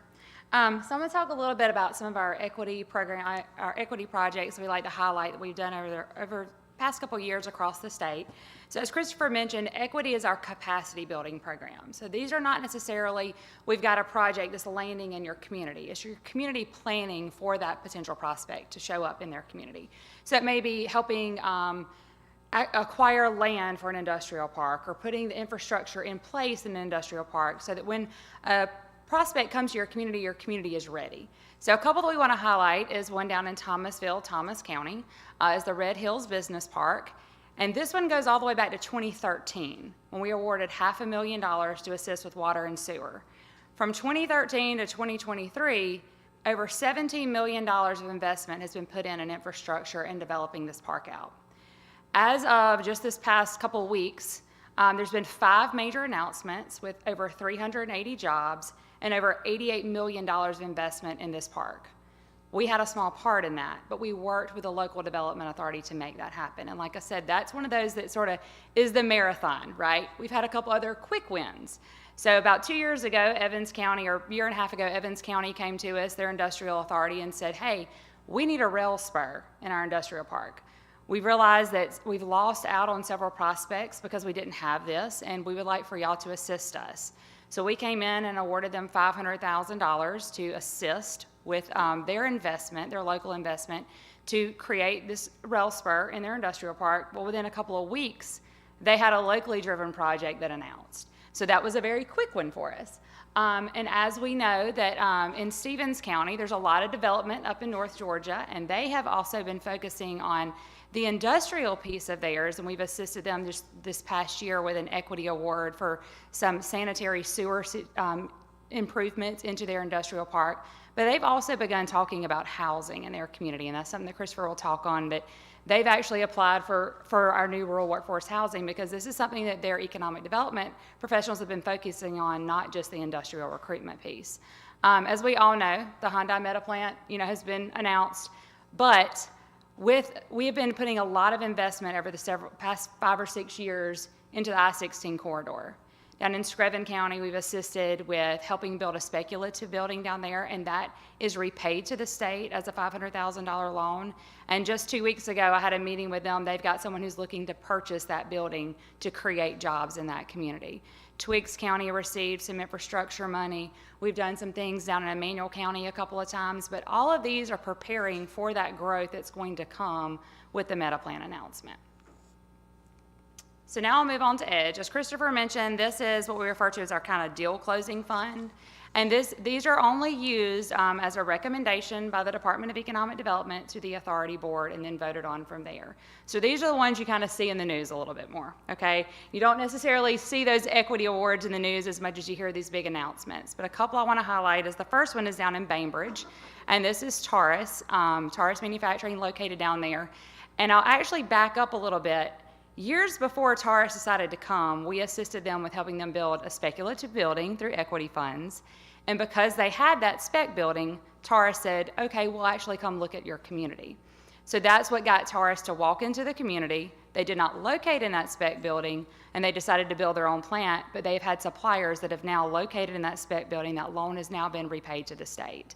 So if they didn't have that forward thought of thinking and being ready for their capacity, Taurus would have never even looked at them. And then while Husqvarna, they closed their shop in Telfair, and there was about 1,000 jobs that were lost there. GDAC worked with them to market that facility, and they were able to land a Brazilian company that brought in 455 jobs there and $96 million of investment. They've also had several other wins in the region with Regina Atlantica, which makes the Rouse pasta sauce in Bacon County. And we've also assisted several times with different expansion efforts in Hazelhurst with Beasley Timber. So there's been a lot of development in that region. Once that large job loss was made, we assisted as a state to go in and help create job creation in those rural areas where they were lost. A couple other wins for us have been in Widener, Spring Mountain. They brought in 205 jobs. Ed Morris in Waycross is going to bring 1,400 jobs, and now workforce housing is going to be an issue for them. I've had several conversations with them surrounding that. And I highlight those in Widener and in Waycross because they also were recipients of equity awards in the past that provided them the product to be able to provide to these potential prospects. And as Christopher mentioned, this is our less mature and newer program. This one was rolled out in 2021, late 2021. This is Rural Innovation. We have only gone through 8 quarterly cycles for this. We've only awarded 7 of the 34 applications that we received, so we're seeing about a 20% approval rating, I guess you would say, on those applications. But a few that I would like to highlight, one is down in Fitzgerald, Ben Hill County. We're assisting with the construction of a commercial and innovative cooperative kitchen. The Development Authority had several local businesses, kind of mom and pop shops, that came to them and said, We would like to have a commercial kitchen, but it's way too expensive for us to fund that on our own. So the Development Authority started working with these local companies. There's been 4 that have committed to say they'll come in, and they're going to share this commercial kitchen so then they can take their products to the next level. And the Development Authority is going to own, and they are going to run that. They're also partnering with their local college and career academy and their culinary arts students. So it's a really good partnership. I'm really excited to get that one off the ground. Up in Hart County, in response to what their industrial employers have come to them and said, we can't find people to work for us because they have nowhere to put their children. There's no child care available. So they listened to that, and as a development authority, started working with their local industries, and they came to us and said, can you assist us with building a child care facility that's located in our industrial park? That was very innovative. It was very outside of the box, and we jumped behind this one full force, and we're very excited and hoping that the locals can kind of work out the debt side of that piece, because we are doing this in the form of a loan.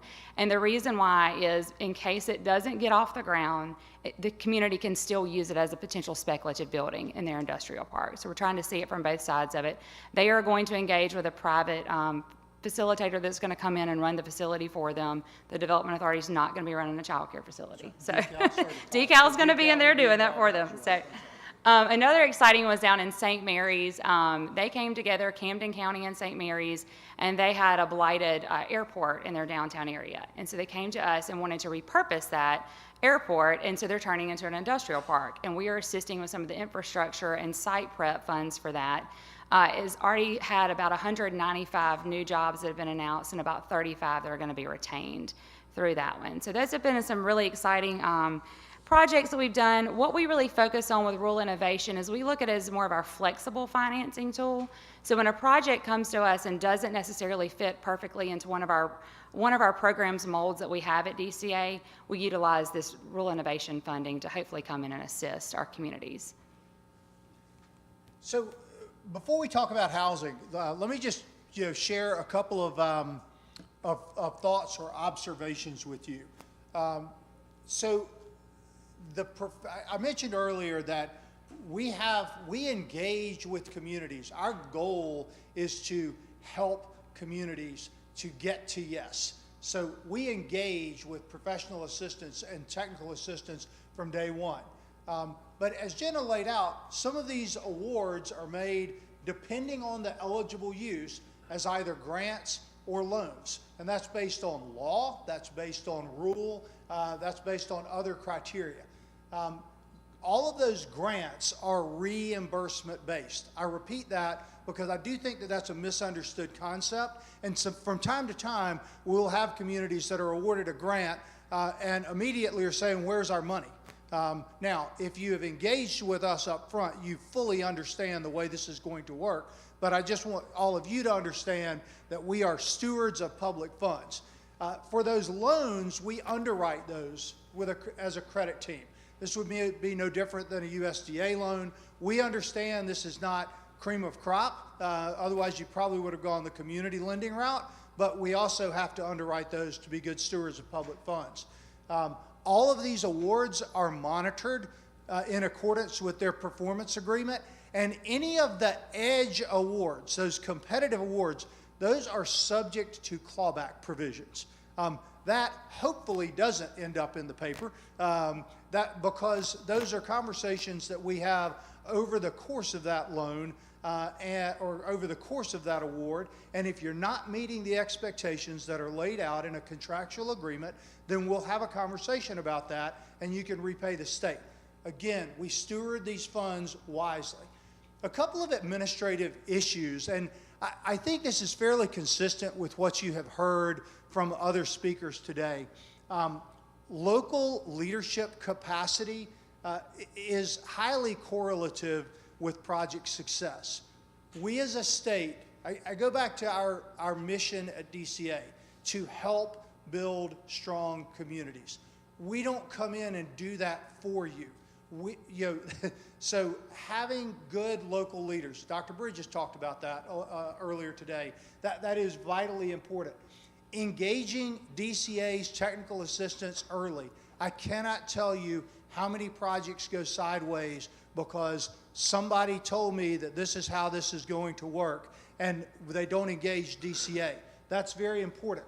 You're going to hear from Greg Griffin here in a few minutes, but delinquent audits and reporting issues are, I hesitate to say frequent issues, but are issues that we run across in terms of a community's eligibility to even receive these awards, and we try to hit that really quickly and upfront so that people don't waste time. And Jenna mentioned on a couple of occasions as she was talking about capacity building, the skin in the game. I'll go all the way back to your first example with the Thomasville Red Hills Business Park. That required a lot of infrastructure investment. We can come alongside and help and assist with that, and oftentimes that gap financing is the ability to get that project over the line. But we look at what communities, what businesses that may be coming into the community are putting in the game. Now, let me talk about housing, and then we can entertain questions. So thank you for your support of the Governor's Rural Workforce Housing Initiative. You heard from the outset this morning from Representative Washburn, probably a lot of the conversations in the margins at the breaks. Housing is a big challenge. It's a challenge for most every community that we talk with around the state, and that looks different in different communities. It's a challenge for employers. It's a challenge as we try to deal with the growth in the state. The Rural Workforce Housing Initiative, the goal is simple, and that is how can we help to create more housing for those people who make up the core of our workforce, whether that's low or middle income workforce. And I threw some numbers in here just so we can wrap our head around this. This is not codified anywhere, but when you talk about low income housing, we're talking about folks who are making $15, $25, in some cases $35 an hour. You know, if you're making less than $50 an hour, you're part of the middle income workforce in our state. So I think it's important that we can think about that as employers, or as leaders in our communities. So we designed this program with a very flexible approach. One is to invest grant funds with communities in infrastructure. That is a significant cost, and it flows directly into the cost of the home. The other is construction lending, low interest construction lending in cooperation with a local bank. So going in, roughly half and half with a local bank to help bring down the collective borrowing cost. We launched this program in May, June. Jenna, I think you did 5 different workshops. There's an enormous amount of interest in this program because there is an enormous need in the state. Our first round of applications were due 3 weeks after the program was announced. We had 5 initial applications, totaling about $10.5 million in requests. Jenna has had ongoing dialogue with more than 20 applicants that plan to come in the next October round.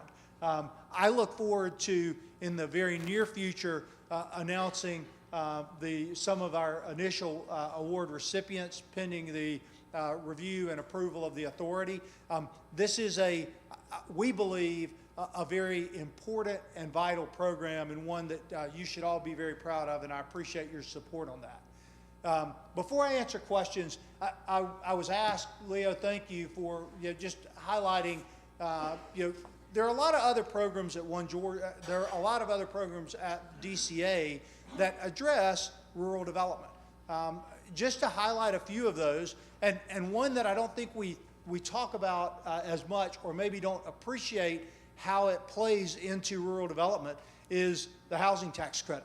Our housing tax credits, there's a 35% rural set aside, which means at least 35% of those credits are going to rural communities. And let me give you an example. Our executive team toured the state a few weeks ago. We actually spent some time here in Macon, but we were down in Tifton.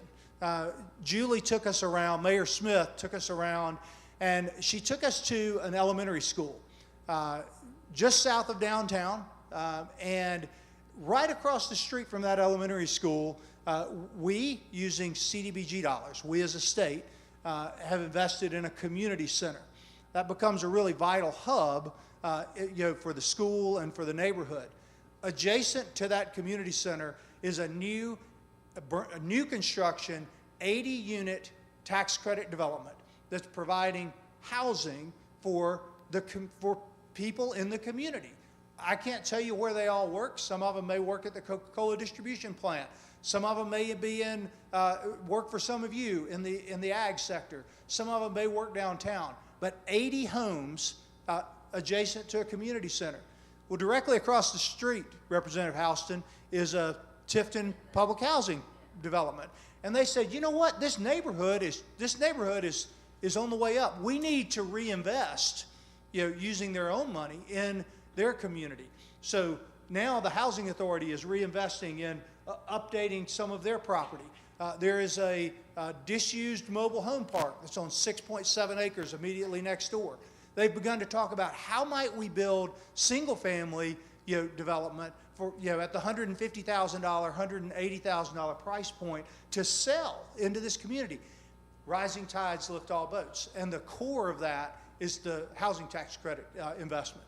Now, of course, community development block grants, somebody said earlier, those awards were announced, the annual awards were announced yesterday. That's a very important program to invest in infrastructure around the state, particularly water and sewer. There are a number of downtown programs that we work with communities around the state, be it Main Street, the downtown development, the rural zone program, which was actually passed as a recommendation of the inaugural Rural Development Council. We have several small business lending programs, including DDRLF, the Downtown Development Revolving Loan Fund, and SSBCI, the State Small Business Credit Initiative. But we also have a number of other housing programs. And one I want to highlight before I take questions, Commissioner Lallimore in the back, Commissioner Harper, who spoke right before me, and I, the three of us serve on the Board of Advisors for the Georgia Heirs Property Law Center. The reason that is important is because whether it be forest land, ag land, housing, especially in the rural parts of this state, heirs property is a huge issue. We realized this significantly when Hurricane Michael hit South Georgia 5 years ago this October.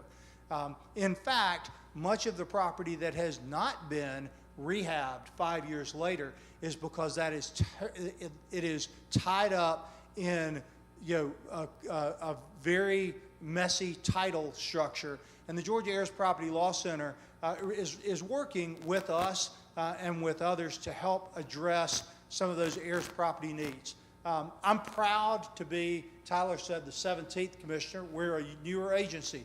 I'm proud to be the 8th commissioner of DCA. I'm proud of the team that we have.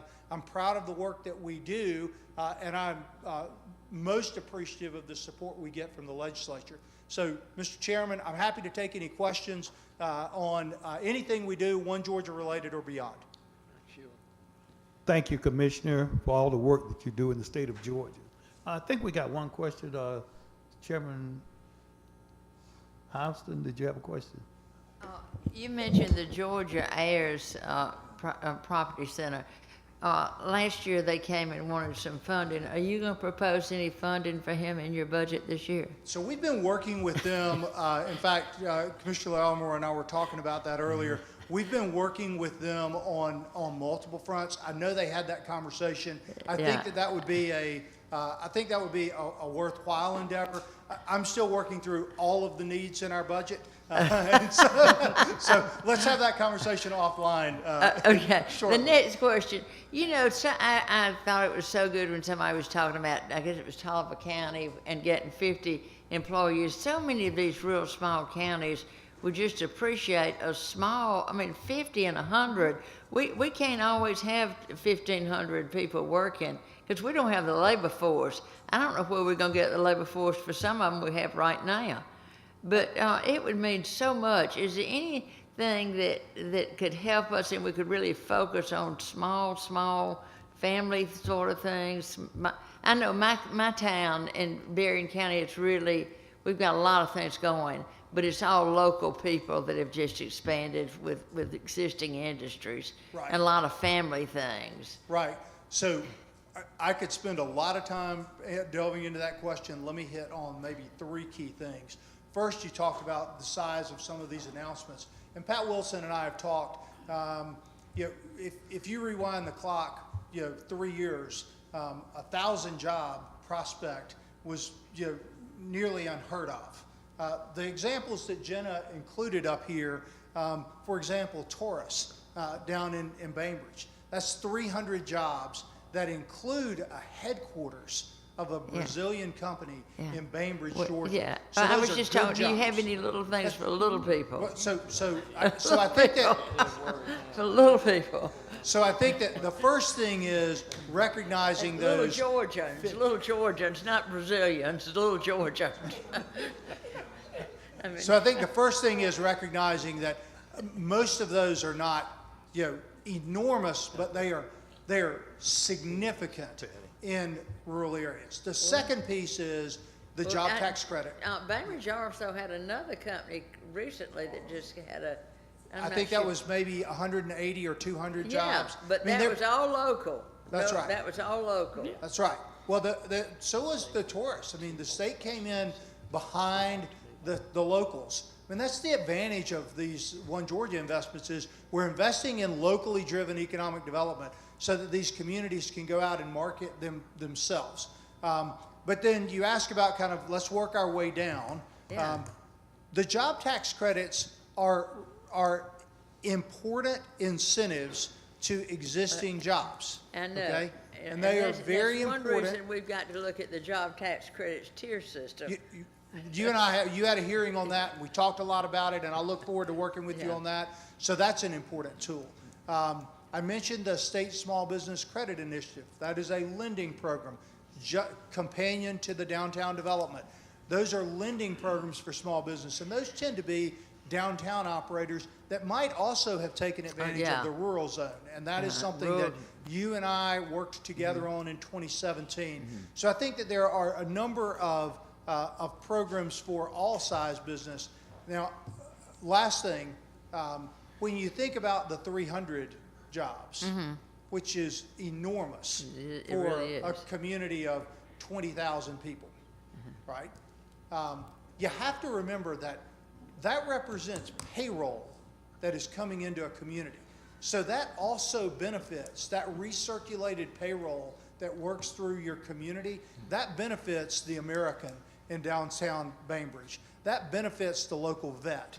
That benefits all of those small businesses in a community. So you do need to think about that trickle-down effect when we talk about the 150 jobs or the 250 jobs. I understand what you mean with 1,000 jobs might as well be, 1 million in some parts of the state because it is a big number. But sorry. I guess I'm lucky I've got one company that probably has over 1,000 jobs. But everybody's not that lucky. Well, and I will mention too, with our Rural Innovation Program, that's why it is considered to be flexible, because it's meant to come in and assist with maybe those companies that are expanding, but they're not big enough to get EDGE or REBA dollars. And so we've gone in, Quitman County, they had 15 jobs of Forester Pontoon, and we assisted them with $400,000 through One Georgia. Oh, So, and it yeah. was exciting. And that's for them. exciting for Quitman County. It was a huge day. I was there That's a with big Representative day. Green that day, so it's huge for that And- community. And that's sort of what One Georgia's supposed to be Right, about. and that's why we When you go back to encourage- the beginning of what One Georgia was. And that's why we encourage you to engage us quickly and early so that we can provide that Yeah. proper technical assistance to guide you in the right path. We're gonna have to take 2 more questions, and then we're gonna move on. Chair recognizes Representative Al Williams. Thank you, sir. Thank you, Mr. Chairman. I'm particularly interested in the heirs property program, and I'd like to even offline talk with you more. My district, Liberty County, the Reconstruction era forward, until the 50s was the largest percentage of African American landowners in America. So we have a disproportionate amount of heirs property because people just stepped off the land and didn't probate it. But I'd certainly like to continue that because it is extremely important, especially in hurricane season, in getting the help you need. Thank you. I think that'd be a good conversation we can have offline or maybe for a future meeting. Thank you. Chair recognizes Representative Patty Bentley. Thank you, Mr. Chairman. Thank you, Last. Commissioner Nunn. Thank you, Commissioner Nunn. I'm sorry. You know, I'm in the funeral business and my phone would ring while I'm getting ready to start talking. But thank you. I just want to thank you and your team for always being available to me to help me with things that I have going on in my district. But my question is relating to when a community is delinquent on their audits, other than being ineligible for funding from DCA, do you have any other suggestions that we may can consider to help ensure that these audits are turned in a timely manner? Because it really places the community at a serious disadvantage when a city is 5 years behind on their audits. Yes, I said 5 years, and that's in my district. I won't call the name right now, but I'm really upset about that city being 5 years behind on their audits. And it creates such a major disadvantage for the people of that city, and I don't like it. I'm glad you don't like it. You're not the only one that has a community that is 5 years delinquent, and that might be a fantastic segue to your next speaker. I will say that that is an enormous conundrum. We are prohibited by law from funding communities who are delinquent on their audits. And that is for reasons of financial stewardship of public funds. So it is, but you know, someone earlier today talked about you know, the dilemma and the challenge of leadership in 537 cities and 159 counties across the state. And unfortunately, and you'll hear from Greg Griffin, we've got a number that are struggling financially as we speak. I don't have a good answer for you.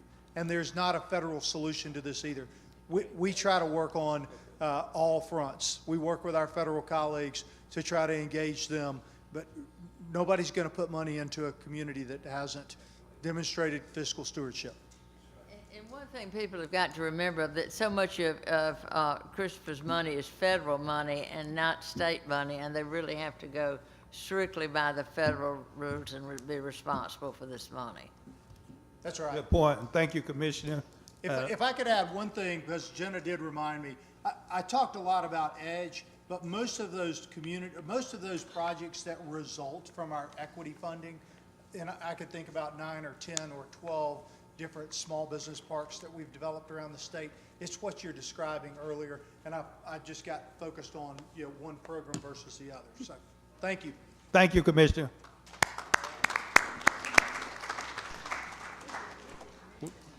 We're going to have our next presenter from the Georgia Department of Audits, our state auditor, Mr. Greg Griffin.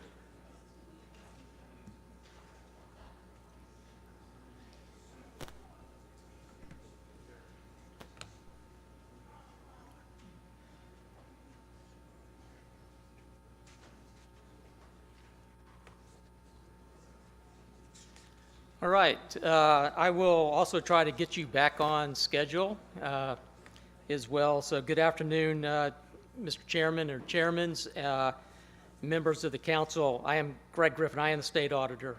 Thank you for the opportunity to be here today to talk to you about an important issue that you all just finished talking about. I think I want to frame this up as a potential emerging issue. And in terms of good government and accountability. So I'm going to dive right in. I'm going to tee this up as noted on this first page. Under state law, local governments are required to submit audited financial information to my office annually within 180 days of their respective fiscal year ends. So each year we see governments fail to turn in their financial information to us either timely or at all, and the number of governments failing to submit timely is trending upwards. So we see an uptick in the amount of non-compliance. As you're going to see on a later slide, I'm going to present, we've got about 26 cities that have 3 or more open years of where they have not filed any reports. So we're gonna go over that in some detail. As Christopher said earlier, the statute that we're operating under, it ties noncompliance to the receipt of state funds. And it looks back over the previous 5 years, 5-year period. So I think there's a bigger issue than just access to funds. I think, failure to be audited and provide annual financial reports keeps the public in the dark about how public money is being used, and it impairs the decision-making of the management and the elected officials. And this correlates to the fact over the last 6 months to a year, we've seen an uptick in the number of citizen complaints that have called into my office. They are not concerned about getting additional funds. They are wanting me to help in terms of, is that local government preparing their budget correctly? They want to know how their public funds are being spent. My taxes are going up. Why? Where did my COVID funds go? Where were those funds spent? So and some of you in this room are also receiving those calls from citizens as well. So I think, again, it's more larger than just access to funds. It is a transparency and oversight issue. At the bottom of this page, you can see who is required to submit annual financial information to my office. It's local governments. That means cities, counties, consolidated governments, authorities, and regional commissions. So why does this matter? So we believe if you get public funds, you should be held accountable for those funds. And accountability means it is the auditing process and the reporting process that we have in place. And what's on the slide here is basically a description of the slippery slope that we see a number of cities going down today. We fail to submit one report. Then we fail to submit consecutive reports. And significant issues that are unresolved can lead these organizations to having records that are more difficult to audit. And in some cases, in a number of cities that we're actually working with right now, they're unauditable. Their records are in such bad shape, they are literally unauditable. So for a period of 5 years, as Christopher said, they are prohibited from having access to either state funds, grants, so they can't go to Christopher, to DCA to get those funds. They can't access funds at the Department of Transportation. LMIG, I believe, they can't go to GFA and borrow funds for, water and infrastructure. So, but again, it's more than access to funds. I believe it is, again, a transparency and oversight issue.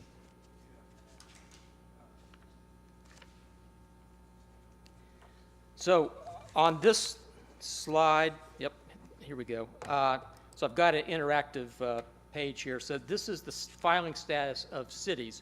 I do want to point out from here on out, the conversation is really about cities and smaller cities. Counties are doing a pretty good job. So this is less about counties, more about cities. So this is the filing status for the last 5 years. I ask that you pay attention to the blue area and the red area on the graph. So I'm going to move from 1 year to the next. So in 2018, 52% of cities turned in their reports on time. And we currently have 1.32 of those cities, of total cities, have not submitted. We'll look at those guys in a minute. 2019, 60% on time, a little bit of increase on not submitted. Next year, sort of the same thing.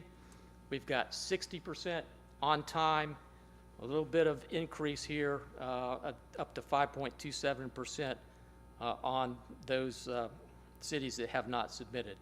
Here's where the trend begins to head in a different direction. So we go from 60% on time, we go down to 40% in 2021.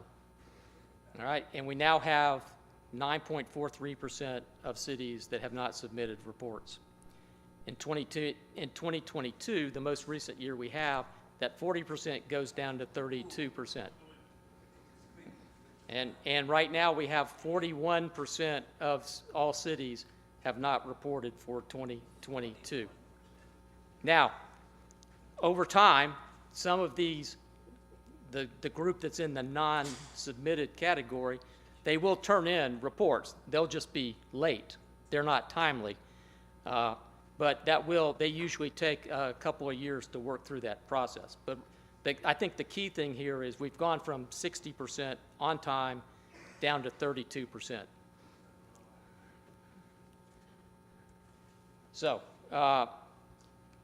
why? What's going on? So, based on outreach that we've had with these various cities over the last 5 years, this list that you see here, these are the emerging themes of why they haven't turned in their audit reports. They're difficult to obtain an audit, turnover, illness. We did go through the period of COVID. Sometimes they have lack of information, and they are changing auditors from time to time.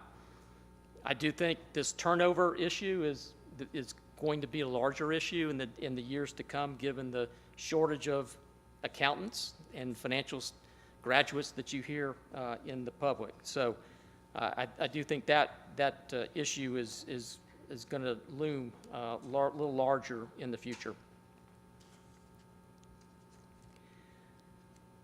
So on this slide here, what we've done, and this is, by the way, this is an interactive document. We're going to, you can get a link to this and you can work your way through this yourself. But over here, we have listed the specific cities in this chart. And on this chart, we've listed those cities that are 3 or more in arrears in their filings. All right? And so in total in this chart, there are 26 cities. So you can, again, you'll be able to scroll up and down to see who those, whether you're...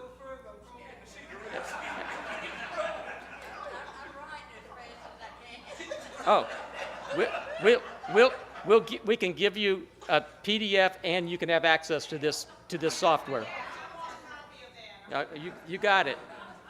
You got it. But so you'll see the list. You can see that they are at least 26 cities.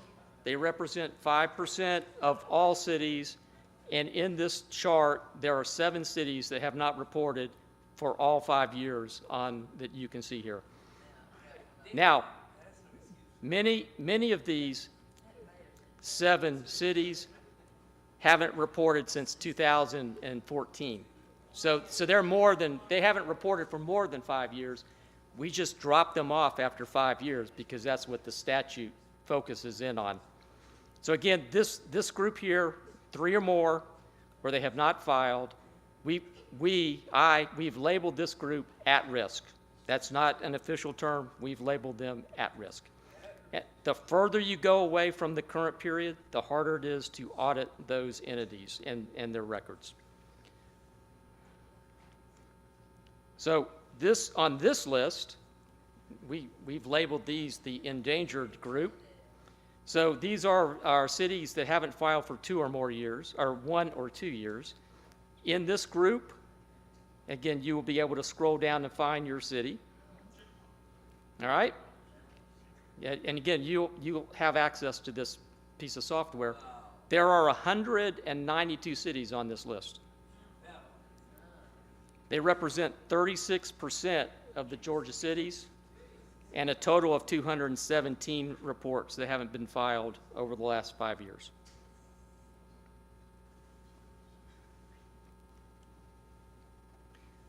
So to take a look at the information a little differently on this chart, we'll show you where these governments that haven't reported, where they are located. So you'll see the distribution across the state by county, and I think you'll note that this particular issue is not specific to a particular part of the state. So we've grouped this particular chart between the at-risk group and the endangered group. And so here are the 26 cities. You'll be able to hover over a particular county, and you can see in this particular one, again, this is Oglethorpe. The city of Maxey's, 5 years missing. Clinch, again, I'm just randomly here. So Homerville, 3 years missing. I'm working with the city of Aragon right now. Again, they're missing 5 years plus.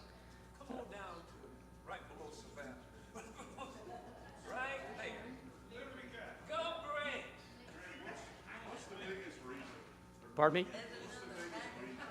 The biggest reason? Again, turnover. They don't have the staff to prepare their financial statements and do the good stewardship that Christopher was talking about. I think that's probably one of the biggest issues. What is it again? I'm sorry. Staffing, having qualified folks to keep track of their information, and they're having to. They can't keep staff on hand, and they're having to outsource the accounting, if you will, to others, consultants or other accounting firms. And again, that's getting pretty expensive these days. Sir? So you've identified the problem. So when my kids were small, they're at the house, and I'd say, you got to clean your room up before we go somewhere. And said, oh, I'll get to it, Daddy. I know it's important. I'll get to it. And then sometimes they didn't until I gave them an incentive. Correct. To clean the room. Yes, Is sir. the next part of your presentation incentives that we could provide to I have get some these? suggestions. Thank you. I have some suggestions. Again, so we're not, again, statutes prohibit me from actually going in and doing work. I collect and I report. I can't force my department to go audit them, but if they ask me for help, I can go audit. And that's sort of the case we've got with a couple of cities right now. So, but I do have a couple of suggestions here in a second. So these are the 26. You can also click over here on the endangered group so you can see that these counties have one city that are in arrears. Here in this particular group, the gold, these are cities that have counties that have 2 or more cities that are in arrears. You can do the same thing. You can hover over these. You can see which cities.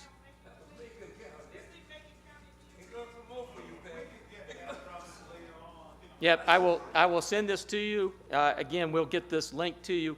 But again, you can hover over the counties and see which cities are in arrears and how many years they're in arrears. So again, the at-risk, there's 26, 100 unfiled reports. The endangered group, the 192 with 217,000. Or I'm sorry, 217 reports. So We do have a couple of questions. So I do have a couple solutions. Why don't you go ahead and finish, and then we'll... All right, so this is my last slide. I do have a couple recommendations, given the current status, our statutes that we're in.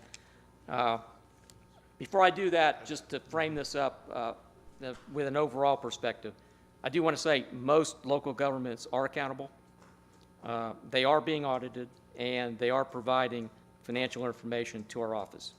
So I think this issue represents a small group that aren't meeting the state's legal requirements. So let me put that out there first, and in context with some of these recommendations. So the first one is we can possibly ease the burden for some of these smaller cities. So current GAAP, current accounting is pretty complex. The accounting rules, they have to submit 2 sets of books. The sets of books are on different bases of accounting. It's very complex. So one consideration would be to allow them to submit one set of books on one basis of accounting. Easiest being cash, not accrual, not modified accrual, but cash basis. So that in the private sector has done something similar. They have issued a different accounting and reporting framework for small and medium-sized businesses instead of large companies, those that file, the Fortune 100 guys. So they've come up with a different framework. Large gap, small gap for private sector. Regulatory basis of accounting, it would be small gap for governmental entities, smaller cities. You might want to define a size that you would apply this to. So I think there's a way to ease the burden, do small governmental gap. You can deliver useful and relevant information, but on a more cost-effective basis. You might not have to hire all the consultants or hire, the staff to keep up with cash basis accounting.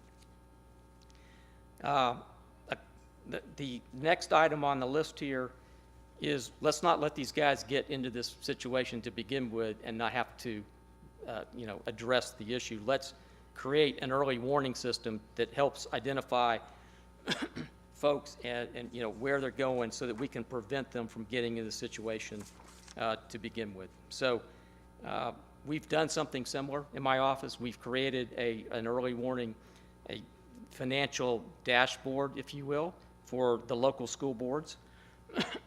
And so you could do something similar. You could look at different ratios and metrics, and you can see if there's any deterioration that takes place. You can then perhaps take some action, some preventative action, which really leads into the third bullet on the list up there is to come up with some checklist for triggers for action. Develop some predetermined actions when certain triggers or gates are hit. So we're aware, and that could take, it could fall on a continuum where I know of some state auditors, they collect information, they report to the legislature then acts on a case-by-case basis.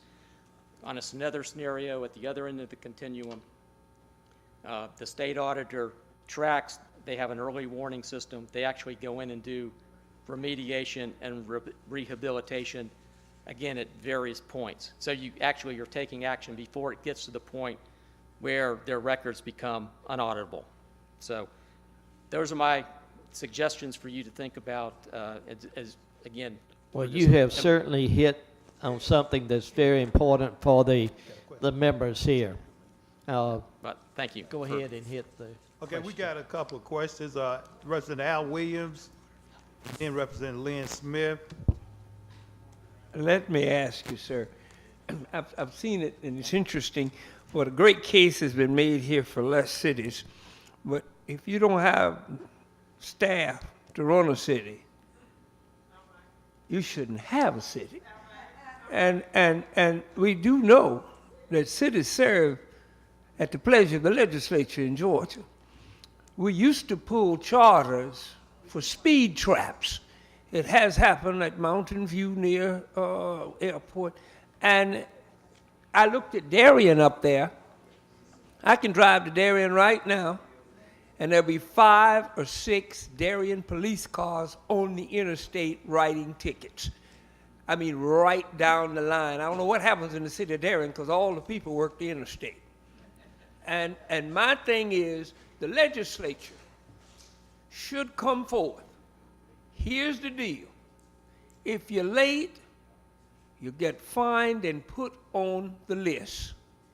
When you reach 3, 4, 5 years, you lose your charter. I'll guarantee you'll see some people making arrangements because in some cities, and I've experienced this, you have 1 or 2 people there that hoard everything and will not train anybody else because they're afraid of their job. If you've got 2 employees, one of them should be able to know how to do your job. Well, you're going to have an opportunity to sign on to some legislation. It's got to be. I plan on being right at the front of the line. When we formulate everything, that would be a good point. We recognize Representative Lynn Smith.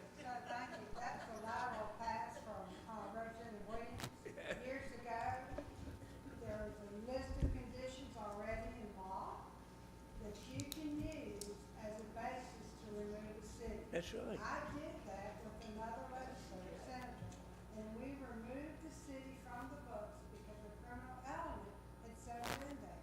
They hit all these targets and key points you're talking about. We can add to that statute and take care of this problem right now. I understand the need to try and give them some assistance, but at the same time, we have this ability as a legislature to act on this. And so as difficult as it is, we have a fiduciary responsibility to our citizens to act. It's difficult. I've been there. We need to do it. Now, how do we get a constitutional amendment passed to do the same blank thing with the counties?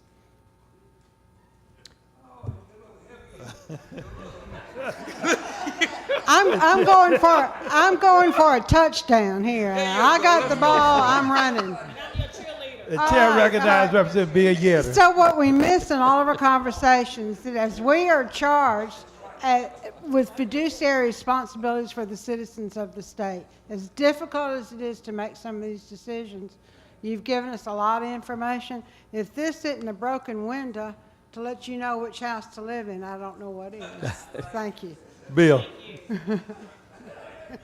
Am I on? Okay. Thank you for your presentation. It's very eye-opening. In your experience, are the elected officials always aware that this is happening in their communities? Or I believe most.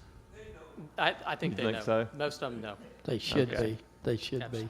Yep. I think in some of the smaller communities, they might not even be aware, but I'm not, because not a lot of communication there and that kind of thing. So I'm not sure. I'm not out driving around, but I think they would know or should definitely know as Okay. elected I officials. And think management it's and good after the stewards. fact, though. I think Yeah. Oh, definitely. a lot of it is, but and we have found a lot of that. Go ahead. Thank you. Chair recognizes Representative Lisa Hagan. Thank you, Mr. Chairman. Thank you for your presentation. Maybe what we're talking about here, Representative Williams, would be interesting if we apply it in light of our consolidation conversation this morning. Just a thought. But my question is, I just want to clarify something. So you said for these cities who are not submitting their audit, they cannot they're not receiving state funds? That's correct. They're prohibited. Does that include LMIG? LMIG as well. They cannot go to the Okay. Department of Transportation. They already That- aren't, okay. That's That- correct. Thank you. Thank you. Representative Patty Bentley, do you have another question? This is the last one. We've got to move on. Can you all hear me? Thank you, Mr. Chairman, and thank you, Mr. Griffin, for your presentation. And I certainly agree to everything that's been said here today. But one of my colleagues just mentioned about, does the local elected officials know this? Yes, they know. My question is, how can we make sure that the citizens know? Because that's what I learned. A lot of people in those cities are not aware that their city's financial future is not looking very bright. So what can we do to ensure that the people of those communities are aware that their elected local officials are delinquent on their audit reporting to the State Department of Audits? Can we put an article on the front page of the paper, the local newspaper? Can we do that? Rise up.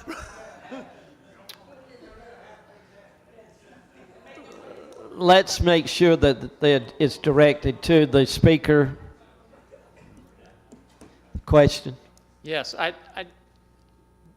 believe part of the process in the statute is to make the local community aware that they are in arrears on their reports.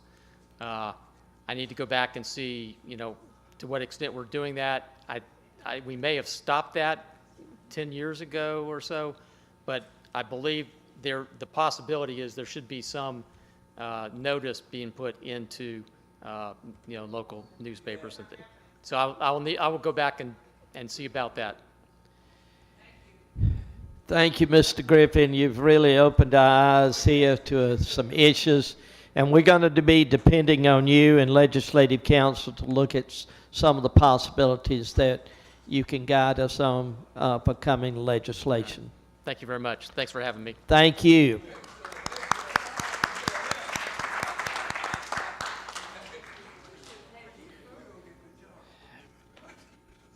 we're running a little bit behind, but we're now ready for Mark. Where's Mark Watson? If you'll come on up.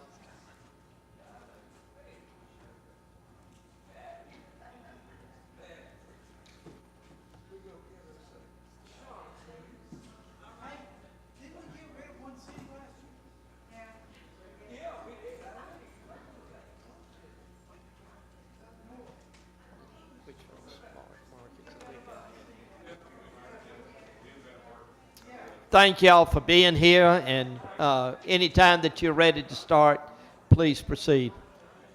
Yes, sir. Thank you for having us, Mr. Chairman. We're here with the Department of Labor. My name is Wesley Ross. I am the Deputy Commissioner of External and Legislative Affairs. They're passing y'all out just a gift from the Commissioner. We want to make sure that y'all know that we appreciate all that y'all do and the partnerships that we're looking to continue to build. We also have some labor packets I think they'll be passing out that we tried to coattail down to your communities, so maybe that'll be helpful for you. Before I turn it over to Mark, who's really the expert on this issue, I just wanted to give a message to the Commissioner. He hates that he's not here today.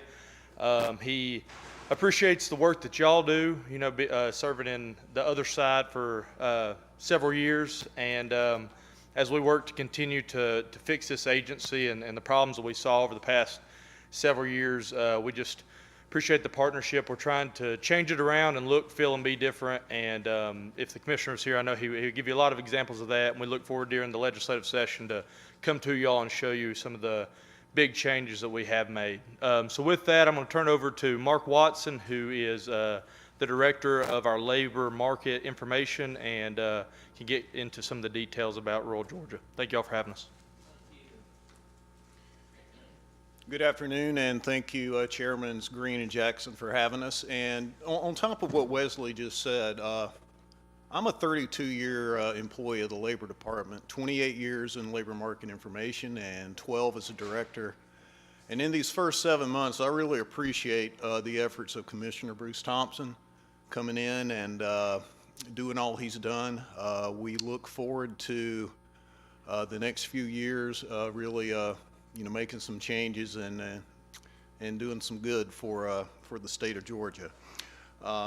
So I'm here to talk about labor market information. I really have enjoyed all of the presentations. I particularly got a lot out of Dr. Bridges and Representative Washburn this morning, talking about infrastructure and broadband and whatnot, because as we know, there are a lot of barriers to rural growth, and just up here we look at the workforce, jobs, employment, educational attainment.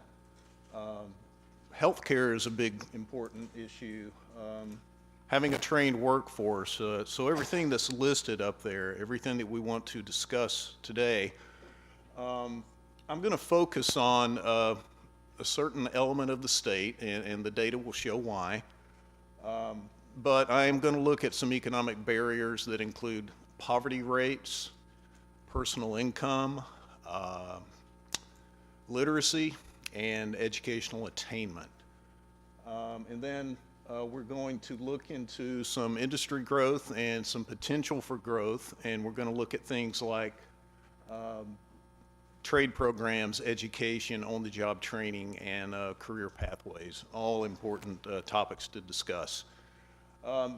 Here's our state broken out by the 12 regions. We're going to be focused on Middle Georgia, Central Savannah River, River Valley, heart of Georgia, and then Southwest and Southern Georgia, and the data will show you why.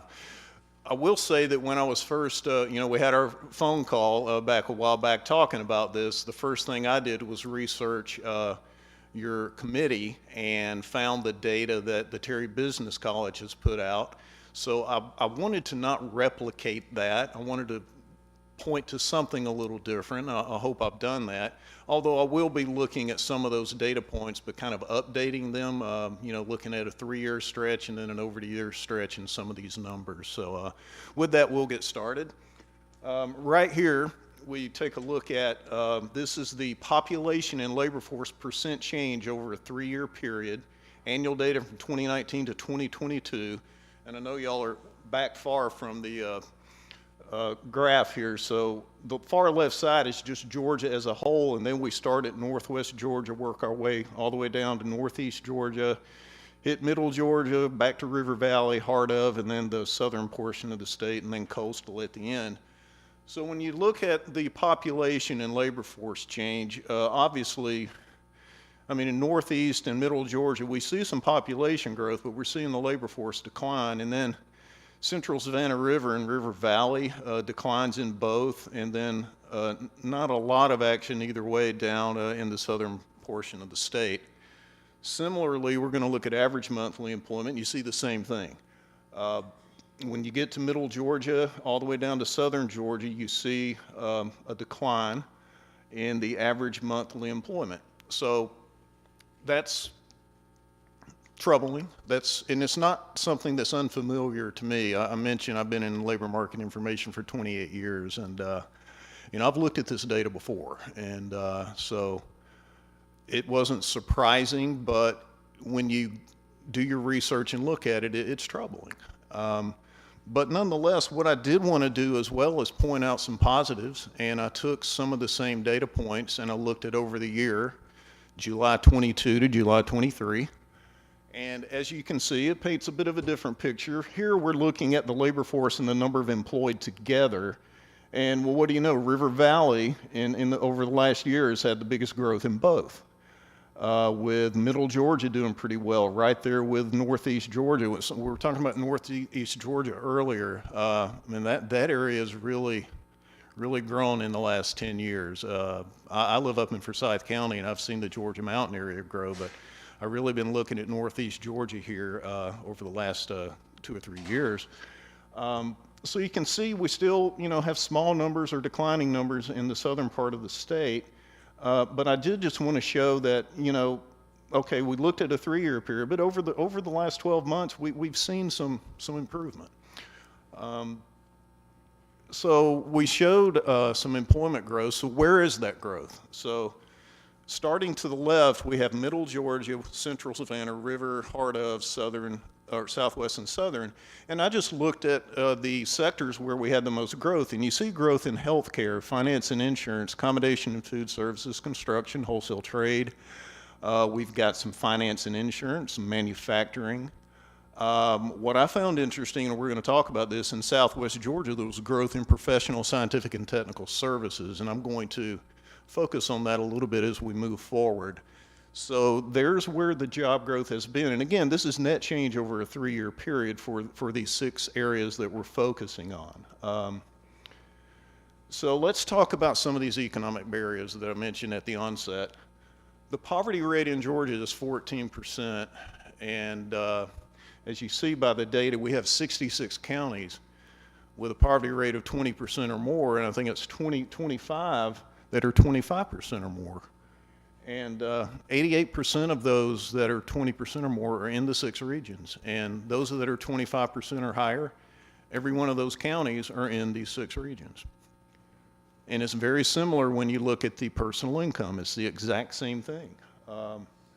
88% that are under 45,000, and then you have a couple of dozen that are under 40,000. And again, it's in all the counties in these 6 areas.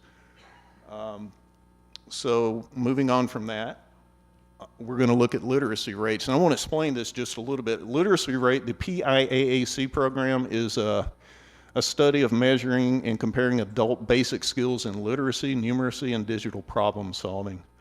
And Georgia ranked 38th in the nation, which isn't stellar, as a state as a whole, with a score of 260. And we had 33 of 35 counties in one of the 5 regions that scored 240 or below. Middle Georgia was excluded. There were no counties in Middle Georgia that fell into that group.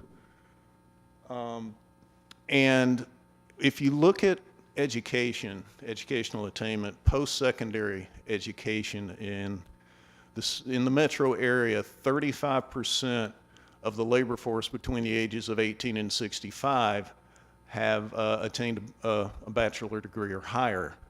And as it says up here, the second closest region is Northeast Georgia at 20%.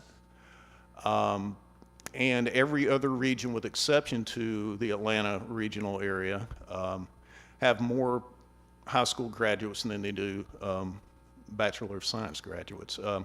I didn't put it on the slide, but I read something I found very interesting. If you annexed Metro Atlanta and it was its own state, its educational attainment would trail only Massachusetts. The rest of the state would be in the lower quadrant as a whole in terms of educational attainment, down with Mississippi. I found that startling. But you know, when you do research, you can uncover some interesting things in data. So let's move on. Enough about the barriers. I want to talk about, you know, what we're here to talk about: solutions, ideas. If you look at the state's overall employment, regardless of any sector of the state, you're going to see the most jobs are going to be in healthcare, retail, trade, and accommodation and food services. That's true anywhere you look. In any research I've done, any trends analysis report I've written up for 3 different commissioners now, you're going to see that. As a matter of fact, in the country, 9 of the top 10 occupations require no more than a high school degree, and they're low-paying jobs. They're necessary jobs, but they're not jobs to grow a region economically.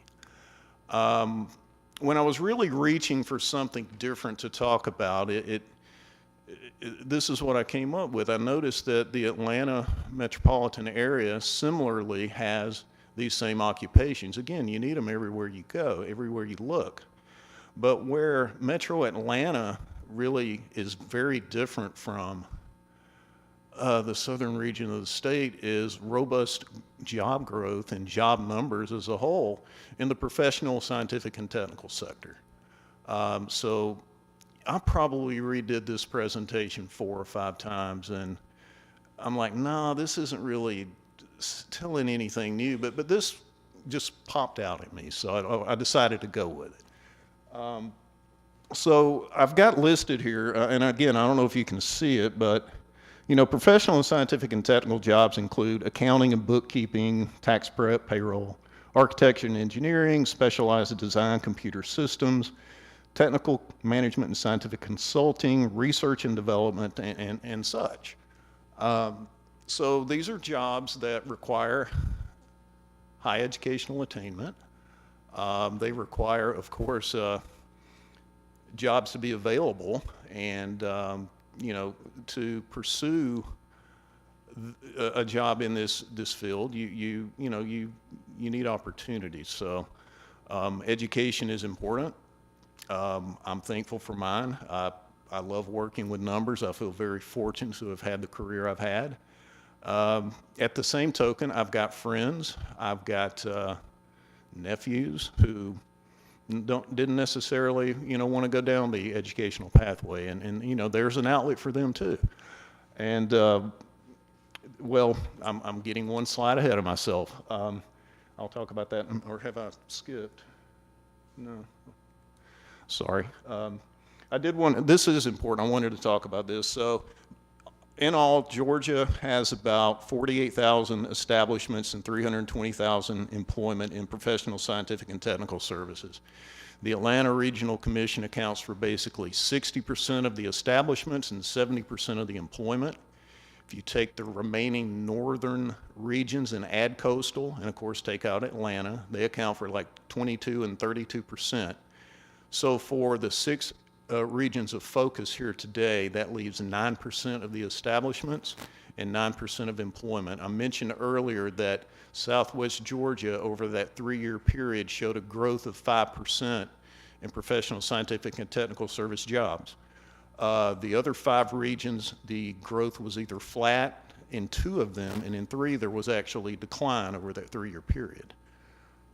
So with that said, there it is on a graph. I think the graph hits home with that even more so than just, orating the numbers. So, that's interesting. Now, here's where I was going with trade and on-the-job training. There is certainly a need for occupations that do not require a 4-year degree. They're essential to any area. And on-the-job training, from apprenticeship programs all the way down to different levels of on-the-job training, your electricians, your carpenters, your retails, your plumbers and pipe fitters, heavy and tractor trailer truck drivers. I have a friend I grew up with. We played Little League sports together, and he didn't have the opportunities that thankfully my parents provided me. And today he lives on Lake Sinclair, makes 6 figures a year driving a tractor trailer. And he's on the road a lot, but he makes a good living. So he found his opportunity. He made the best of it. Accounting, bookkeeping, maintenance and repair workers, welders. We need, welders. I remember several years ago, that was the hot button topic of the day. We couldn't find welders anywhere for certain, especially in coastal Georgia. So anyway, so there's the different type of occupations that you can have with, without a degree, and you can have a good career, and that's important. Again, every region of the state needs every one of these occupations.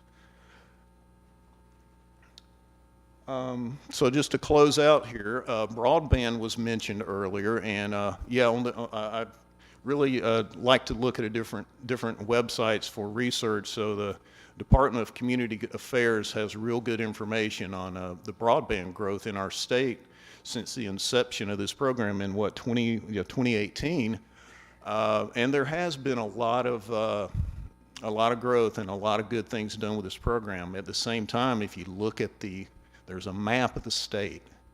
There's still a ways to go, and it's primarily heart of Georgia and the southern, really southwest and southern Georgia, where we still need some broadband and Wi-Fi. This is really important, and outreach to the youth, to the younger workers in all kind of different skills. I've been amazed at some of the employees we've hired that were smart, that could do the type of work we needed them to do, but they had no soft skills. I literally had to sit down with one or two of them and just kind of explain things that I just took for granted that everybody knew in terms of conduct in the workplace. So, soft skills, life skills, job and trade skills, it's so important today more than ever, we have got to focus on our young workforce. Take a look at that next. You're probably aware of this, but by 2030, all the baby boomers are going to be 65 and over. And in about 7, 8, 9 years, we're going to have more people in this country age 65 or over than we have 18 and younger. And that has the potential to be a problem. You think it's tough finding workers now? That's why we got to have outreach. There's been a lot of important topics brought up today. The infrastructure from Dr. Bridges earlier, I was out talking to him for a little bit. I don't do that type of research in my data, but I know it's there. And to hear it and see it and kind of correlate that with what I'm talking about, it's all important. But we've got to reach out and make sure that we have the young people ready for the workforce for tomorrow, or today, really. Finally, I'll close with this. Career pathway alignment. It's been talked about for years, and there's been a lot of good work in this area, but it needs to continue, and that's partnerships with the educational community, the workforce development community, and employers in every region of this state. That has to take place. Everybody has to be on the same page. Here's what we need. Here's the training we need to provide our young people, and communication is key in anything, and that's a big part of communication that I see is very necessary. And with that, I'll close out and take any questions. Mark, I hope that you will supply that information to Leo, and where we can look at it. And we're going to be coming back to you asking for more information, and because this is very important to the people of the state of Georgia. And we really appreciate you coming today on that. Do we have any questions from the committee? Okay. Thank you. Thank you, Mark, for that presentation. I worked for the Labor Department. I started in 1979. All right. Back in the old days. Yeah. But we had, and you talked about customer service and young people not having the job skills and whatnot. But when we were at the Labor Department, we had what was called the old CETA program. Yes. Also, we had the Job Corps programs that we would send kids to, kids at risk. We would send them to Job Corps. And then the Job Corps programs had college. They could aspire to go to college while they were in the Job Corps programs. Are some of those similar programs still in existence, or are you all thinking about instituting something similar to those programs? Yeah, over the years, those programs you mentioned, I did a lot of work with Commissioner Thurman and Commissioner Butler. And I was now, way back before then. Yeah, and you're way back. I think Al Scott was there when I started, so you go back further than that. Sam Caldwell, if you want to know who it was Sam Caldwell. I've heard a lot of the Sam Caldwell stories with the Department of Labor. There's a lot of stories. But we do. I mean, there are programs there, and I know, Wesley, I don't know if you want to talk on this, but, the Commissioner Thompson is very much in touch with that, as well as outreach to the reentry program.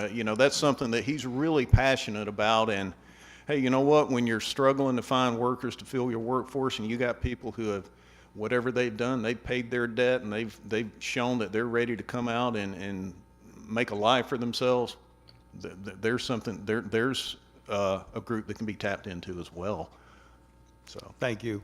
Chair recognizes Representative Patty Bentley. Thank you for your presentation. Can we go back a moment, please, to the slide before this? I believe it was that one.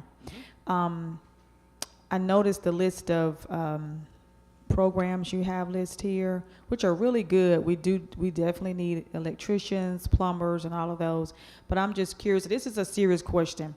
Have there ever been any consideration in looking into the funeral industry? Because from where I stand and what I see in rural Georgia, there's very few people in the pipeline to become the next funeral director and licensed embalmer in this state. So has that been a consideration for the Department of Labor? Yeah, that's a good question.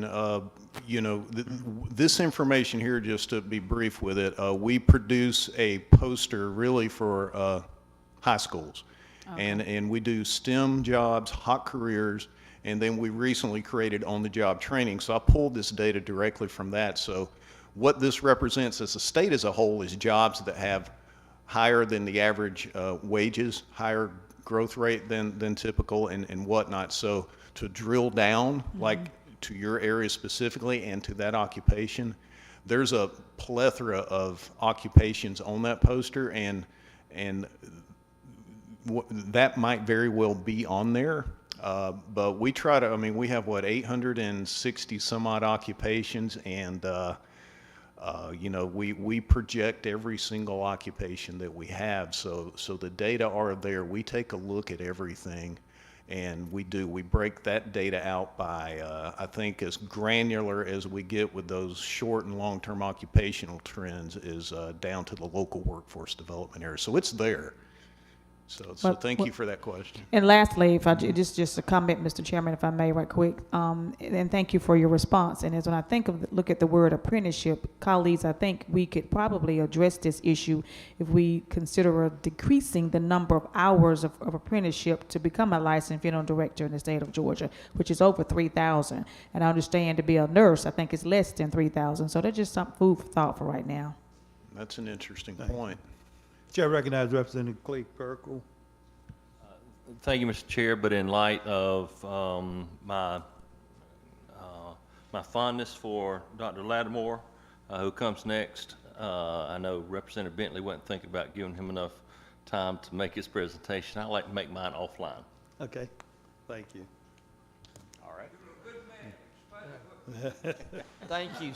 Thank you so much for the presentation, and we look forward to working with y'all in the game. Thank you for thinking of this. Tell the commissioner we appreciate this.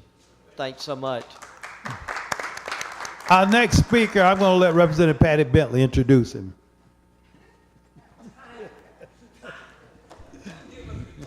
Gladly. Ladies and gentlemen,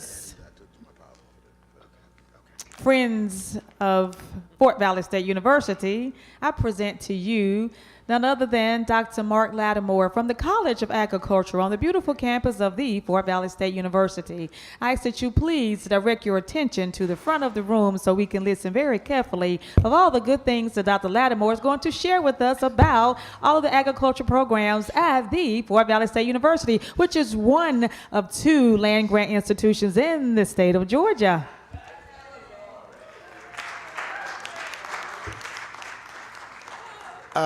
Thank you, Representative Bentley. I am the associate administrator for the associate dean for our corporate extension program, also extension administrator. I was born and raised in Southwest Georgia. It's a metropolitan city between Columbus and Albany on 520, exactly halfway. A place called Western Georgia. When we Representative Bentley indicated that there are two land-grant universities in the state of Georgia, and with the land-grant purpose, we focus on teaching, research, and extension.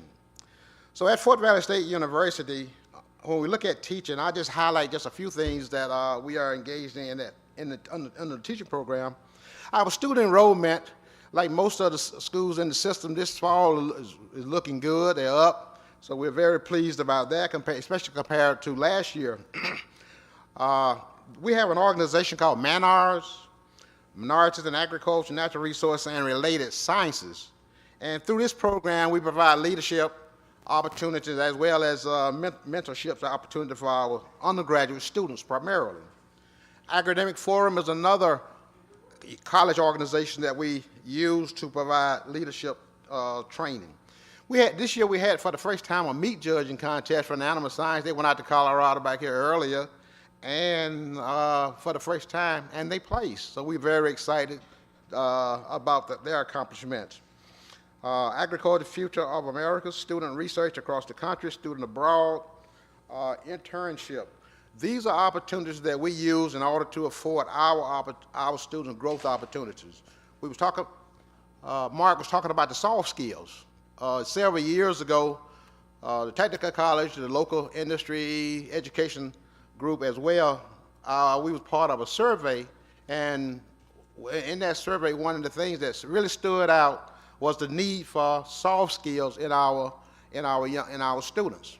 And just recently, I had an opportunity to talk with the director of Bibb County Development Authority. And one of the things, during the course of the conversation, one of the things that I asked him, I said, when industry, the way industry is moving in Bibb County, what do we need to do in order to prepare our students? And his comment to me was that when he talked with members from several of the industry, they said, well, look, we can provide the training, the job training, but one of the things that we definitely are looking for is those soft skills. So they are very critical as it relates to our students. So we have scholarships and teaching grants. This year, through USDA 1890 grant, we had 81 students. USDA, which is another 1890 grant, target 1890s, but 12 students. Plant Science Biotechnology Scholarship, 31. And one of the things that we do, we try to offer job opportunity to students in the College of Agriculture as well as students outside the College of Agriculture and extension research as well as on the farm. So as we see here, we have students that's both in all categories, that's in the lab and well as on the outside. One of the things that we learned over the years that the young lady was more apt to get on the tractor, get on the combine a lot faster than the guy. So, so that was kind of interesting. Uh, we have a safe center associated with our veterinary technology area. This is a center that was funded by the state several years ago and attached to our veterinary technology area. So with the safe center, we can house, I think, 80 dogs and about 100 cats. And when we have a situation like we are about to have, hopefully it will not be as bad, but this is an opportunity during emergency. We have done this over the years, house horses as well as dogs. Now we also have housed, it's also used as a shelter for animals which have been abused. So we have done that as well, especially from Bibb County. Research. In our research component, as I indicated, we have the teaching, the research, as well as the extension component. So with our research component, in this past fiscal year, we have received over $5.7 million in external funds. This is in addition to our capacity fund that we get. We have about 50 graduate students in the master level, 30 at the undergraduate level were employed by the Ag Research Station.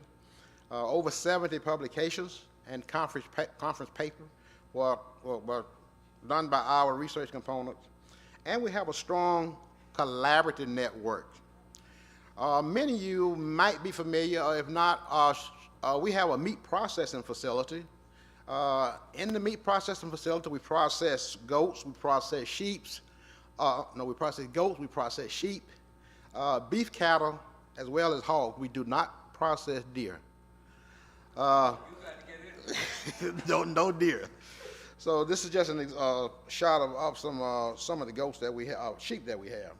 And in addition to the processing, we also package and label it. So in other words, you can bring your cow in, have it slaughtered, and the way you want it processed, we can also label that for value added effect. We have, thanks to the state, to the Commissioner of Ag, we have an inspector on site. Whenever we kill, that inspector must be there to examine the animal. Collaboration with, we have collaborative project with UGA as well as ARS on commodity crops. A colleague of mine is doing some work with sorghum trials. They are using robotics to see what's under the leaves on the ground, on the floor, and also drones with their colleagues out of the Tifton area, I think.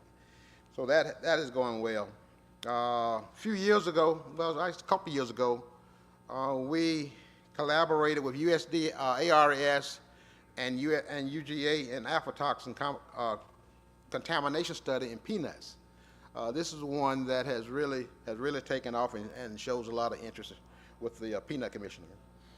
Improving the pecan food safety through non-thermal technology is another collaborative project that we are involved in. Now, I must ask this question. One of the things that we have said over the years was that if you are south of Macon, it's pecans. If you're north of Macon, it's pecan. So where we are now, is it pecan? Oh, okay. All right, there. Okay. In our corporate extension area,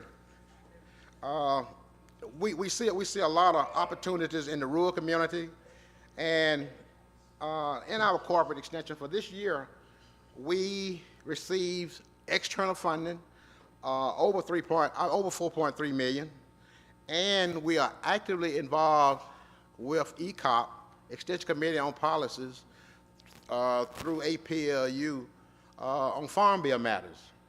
We are working both like in Georgia, Laura, yours truly, we are working with our colleagues across the country to make sure that our ask from an extension purpose is placed in the farm bill. Thus far, that is going well as far as the conversation that's taken place up to the APLU level. So we're very excited about that. From corporate extension purpose, we do have agents in the field. We need more agents in the field. We are also looking to hire some that have retired just recently. But the blue counties that you see on the screen indicates the counties where we have agents that serve primarily. But Our service area is not limited to those counties. We do not have an agent in every county. With the exception of maybe one location, our agents co-office with our UGA colleagues, and it has been a workable relationship over the years. As I stated, we are in the process of replacing agents in those blue areas. We're also in the process of looking to expand, especially in the southwest Georgia area, the rural area that's really depressed in a lot of instances. As I stated a few minutes ago, I grew up in Weston, so there are many challenges in Weston, Westbrook County, Stewart County, Clay County, in that area. So we are trying to get more engaged and putting boots on the ground there. In our corporate extension program, we have 4 program areas that we focus on: agriculture and natural resources, family and consumer sciences, 4-H youth development, rural development and outreach, and we have our communication, conferencing, and technology area, which really support these 4 program areas. In agriculture, livestock enterprises, development, horticulture, organic certification, sustainable production system. GAP, good ag practices, good handling practices. We are really pushing this as we work with many of our small farmers. Right now, you've probably seen pickups in the shopping center parking lot or somewhere on the corner selling produce. But one of the things that I strongly believe, and I constantly share that with my colleagues, at some point, you're not going to be able to do that. So GAP certification is what we are really pushing, not only through our corporate extension, but in partnership with Sarah as well. So we're very excited about the accomplishment there. We had 7 producers to become GAP certified at the beginning of the year. So we're very, and then we have others which have inquired about becoming GAP certified. AgriUnity is a group that's based out of Meta, Georgia, well, actually headquarters out of Meta, Georgia, Handy Kennedy, the Kennedy Farm. And one of the things that our former dean, Ralph Noble, who is an animal scientist, when working with the farmers through AgriUnity and other farmers, they realized that there's an opportunity for small livestock producers to really make more, get more make more money for their livestock. And as a result of that, they pulled together many of the small producers, and pulling the producers together, they had to do their management skills, maintenance skill, production skill. Basically, had to learn how to look at raising that cow, push to the weight 650, 700 pounds, so you can get enough to together to really make some dollars, rather than taking it down the road to the local sales barn and you are not going to get the max for your livestock. So that program has really taken off. We have really engaged a lot of producers throughout Georgia and in some instances outside the state when it comes to the training. This is a workshop that was done one Saturday, I think, and these are some of the individuals that graduated and participated in that workshop. Another thing that we did as a result of this, we was able to get the growers to become more involved in the Georgia Cattlemen Association. So we are very excited about that, because that's a learning opportunity for those small producers. Plastics, we do a lot with plastic, especially in organic and beyond. So we're very excited about that. Field demonstration. This is one of our farms. We have the main campus, and then we have another farm which is about 4 miles away on Camp John Hope Road. If you've been to Fort Valley, this is about 800. We have about 800 and some acres in this site here. For family consumer sciences, food safety, FNEP, expanded food nutrition education program, family life, family resource management, and we engage students in what we call team, teaching, enlightening, achieving, and mentoring, the team success program. We bring students to campus for a couple of weeks during the summer, and they have an opportunity to work with scientists, and that has been wonderful. A mobile nutrition and health unit. Many of you have seen our mobile technology, information technology unit I have a slide laid on it if you haven't. It's an 18-wheeler. The one that we have, the mobile technology unit, is an 18-wheeler, 20-station computer lab. We've used that in Medicare training, farmers training, youth training, senior citizen training, the works. And it's also certified with GEMA and FEMA as well. So it's a command station if we need, if needed. But to take it a step further and realizing the nutritional challenges that we are having, especially in the rural, in the small rural areas, we put together a proposal, got it funded a few years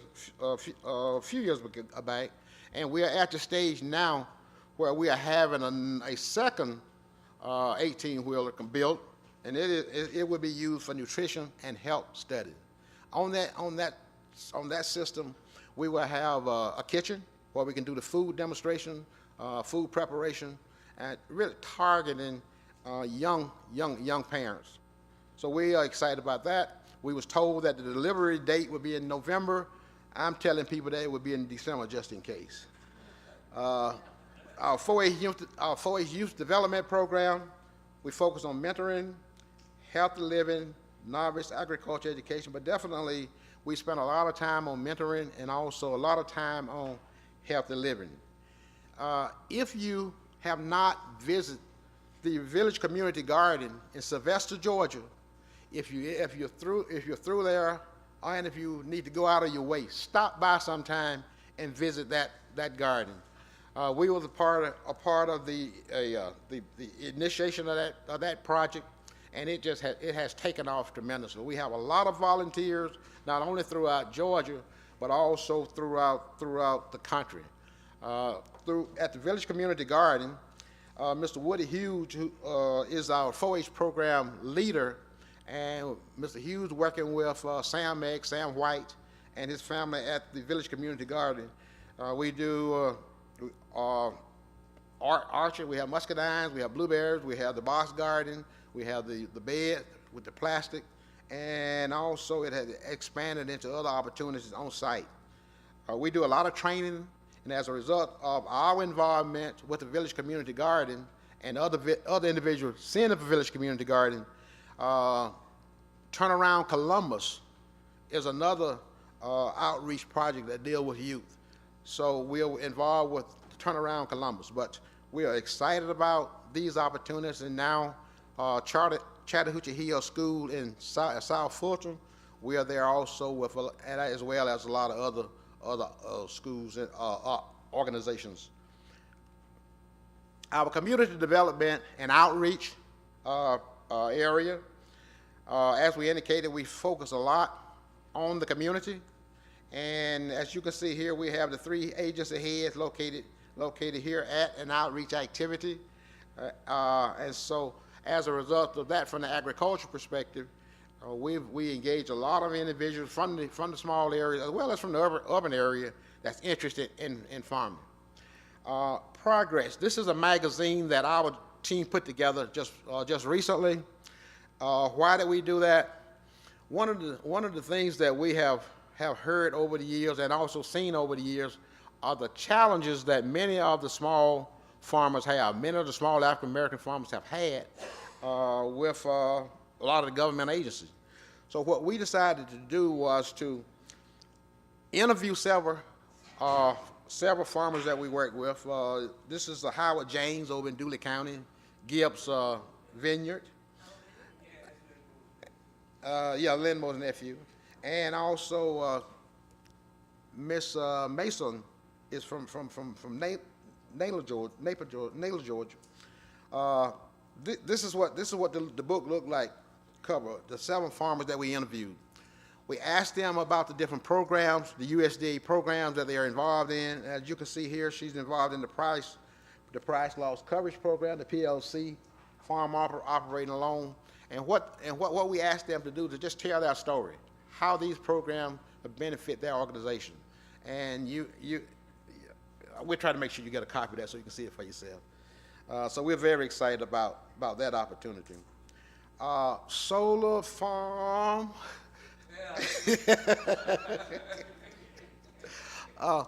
We have we have 40, this, with Georgia Power, we have a collaborative relationship with Georgia Power. As a result of that relationship, we put in a solar farm on the campus.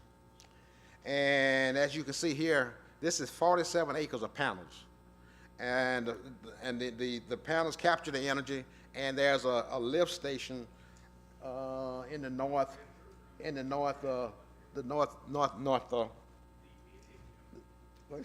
northeast corner. So it is pipeline to the lift station and back, and then to the transmission line. So this goes to the grid. Now, as part of that conversation with Georgia Power, the gentleman with the mic, Dr. Cedric Ogden, who is an engineer and also an extension specialist, was able to negotiate with Georgia Power for this training station, demonstration site.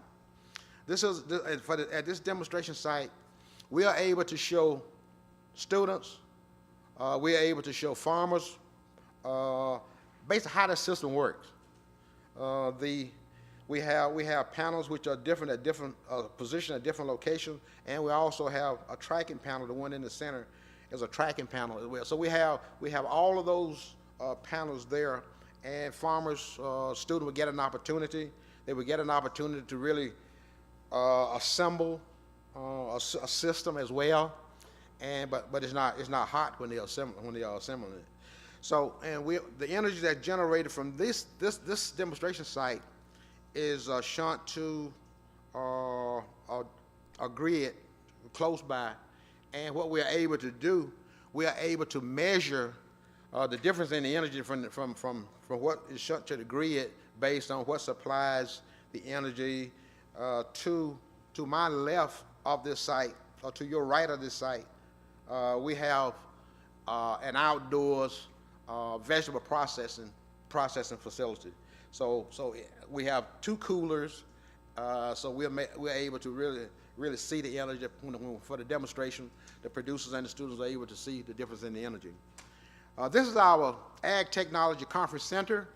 If you are planning a meeting in Central Georgia and want to just get away, be in the countryside, enjoy the birds singing before you go in and have your meeting, you would enjoy the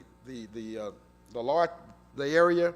We can house about 100 and we can accommodate in the lower site there about 140 people at a meeting of this nature, at a banquet type setting.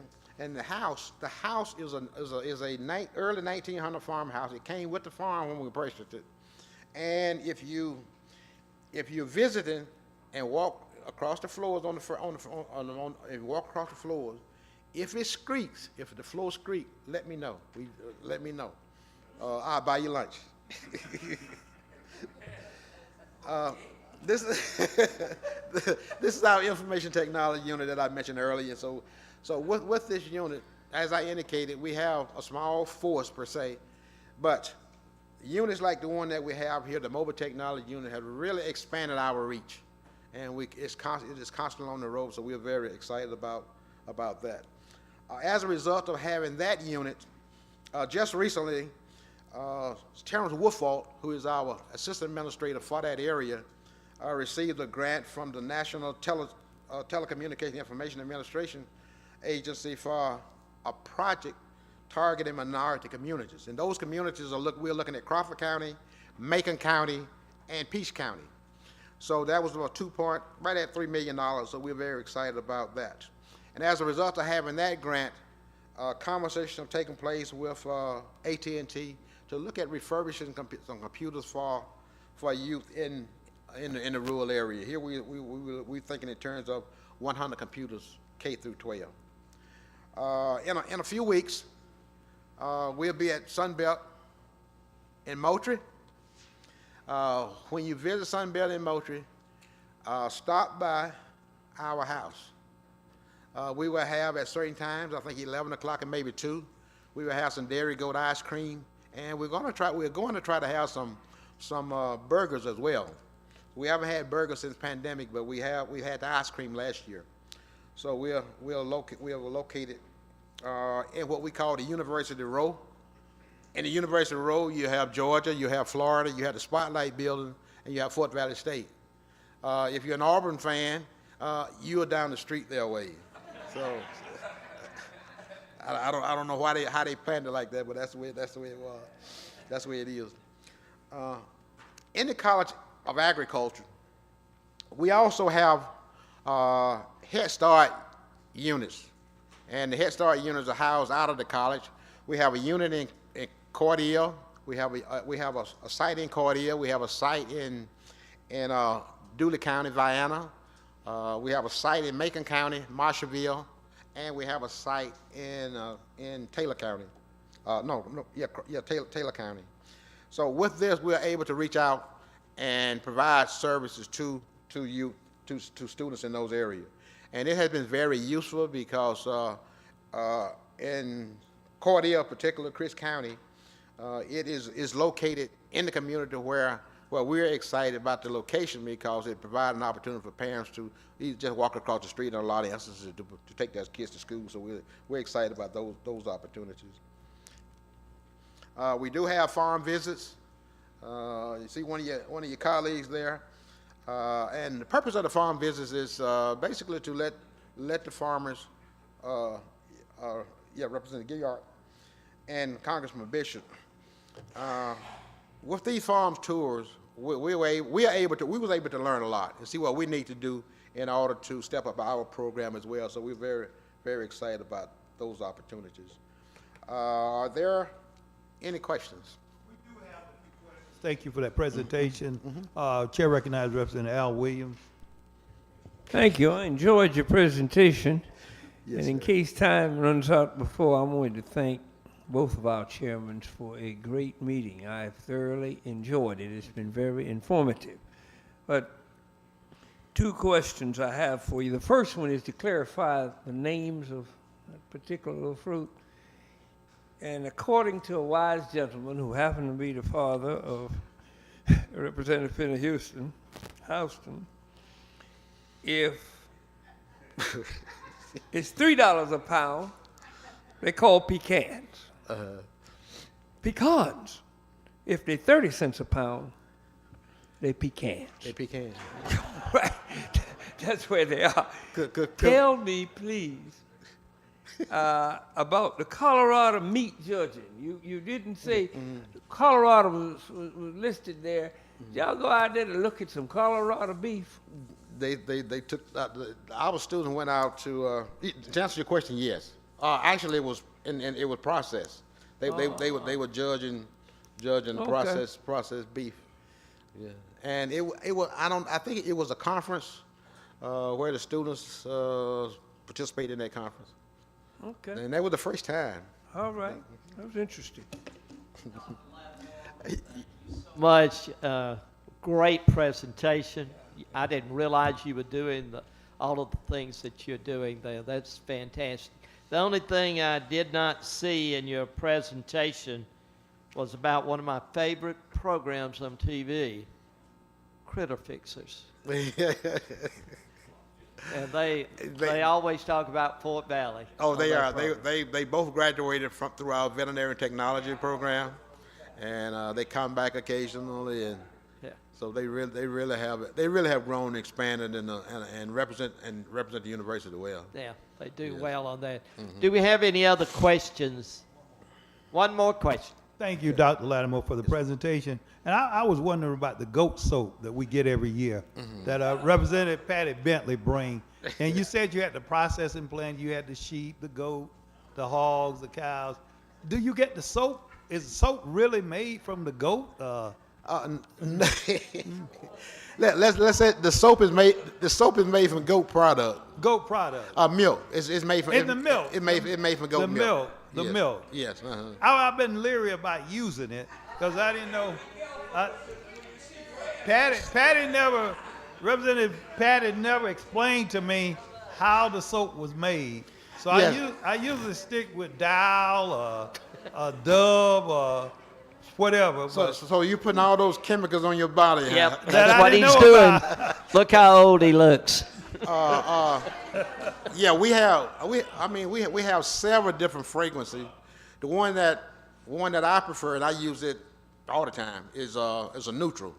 My skin is real oily, and so that really helps me. And for the deer hunters, we have one called Dirty. Dirty. Yes. Amazing. Yes. Yes.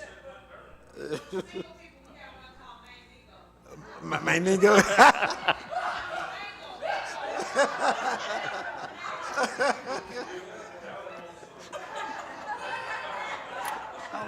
Oh. Yeah, I'm going. Well, give it. I'm going to take that. I'm going to take that one back. Doctor, we thank you so much. We appreciate you doing this. Thank you.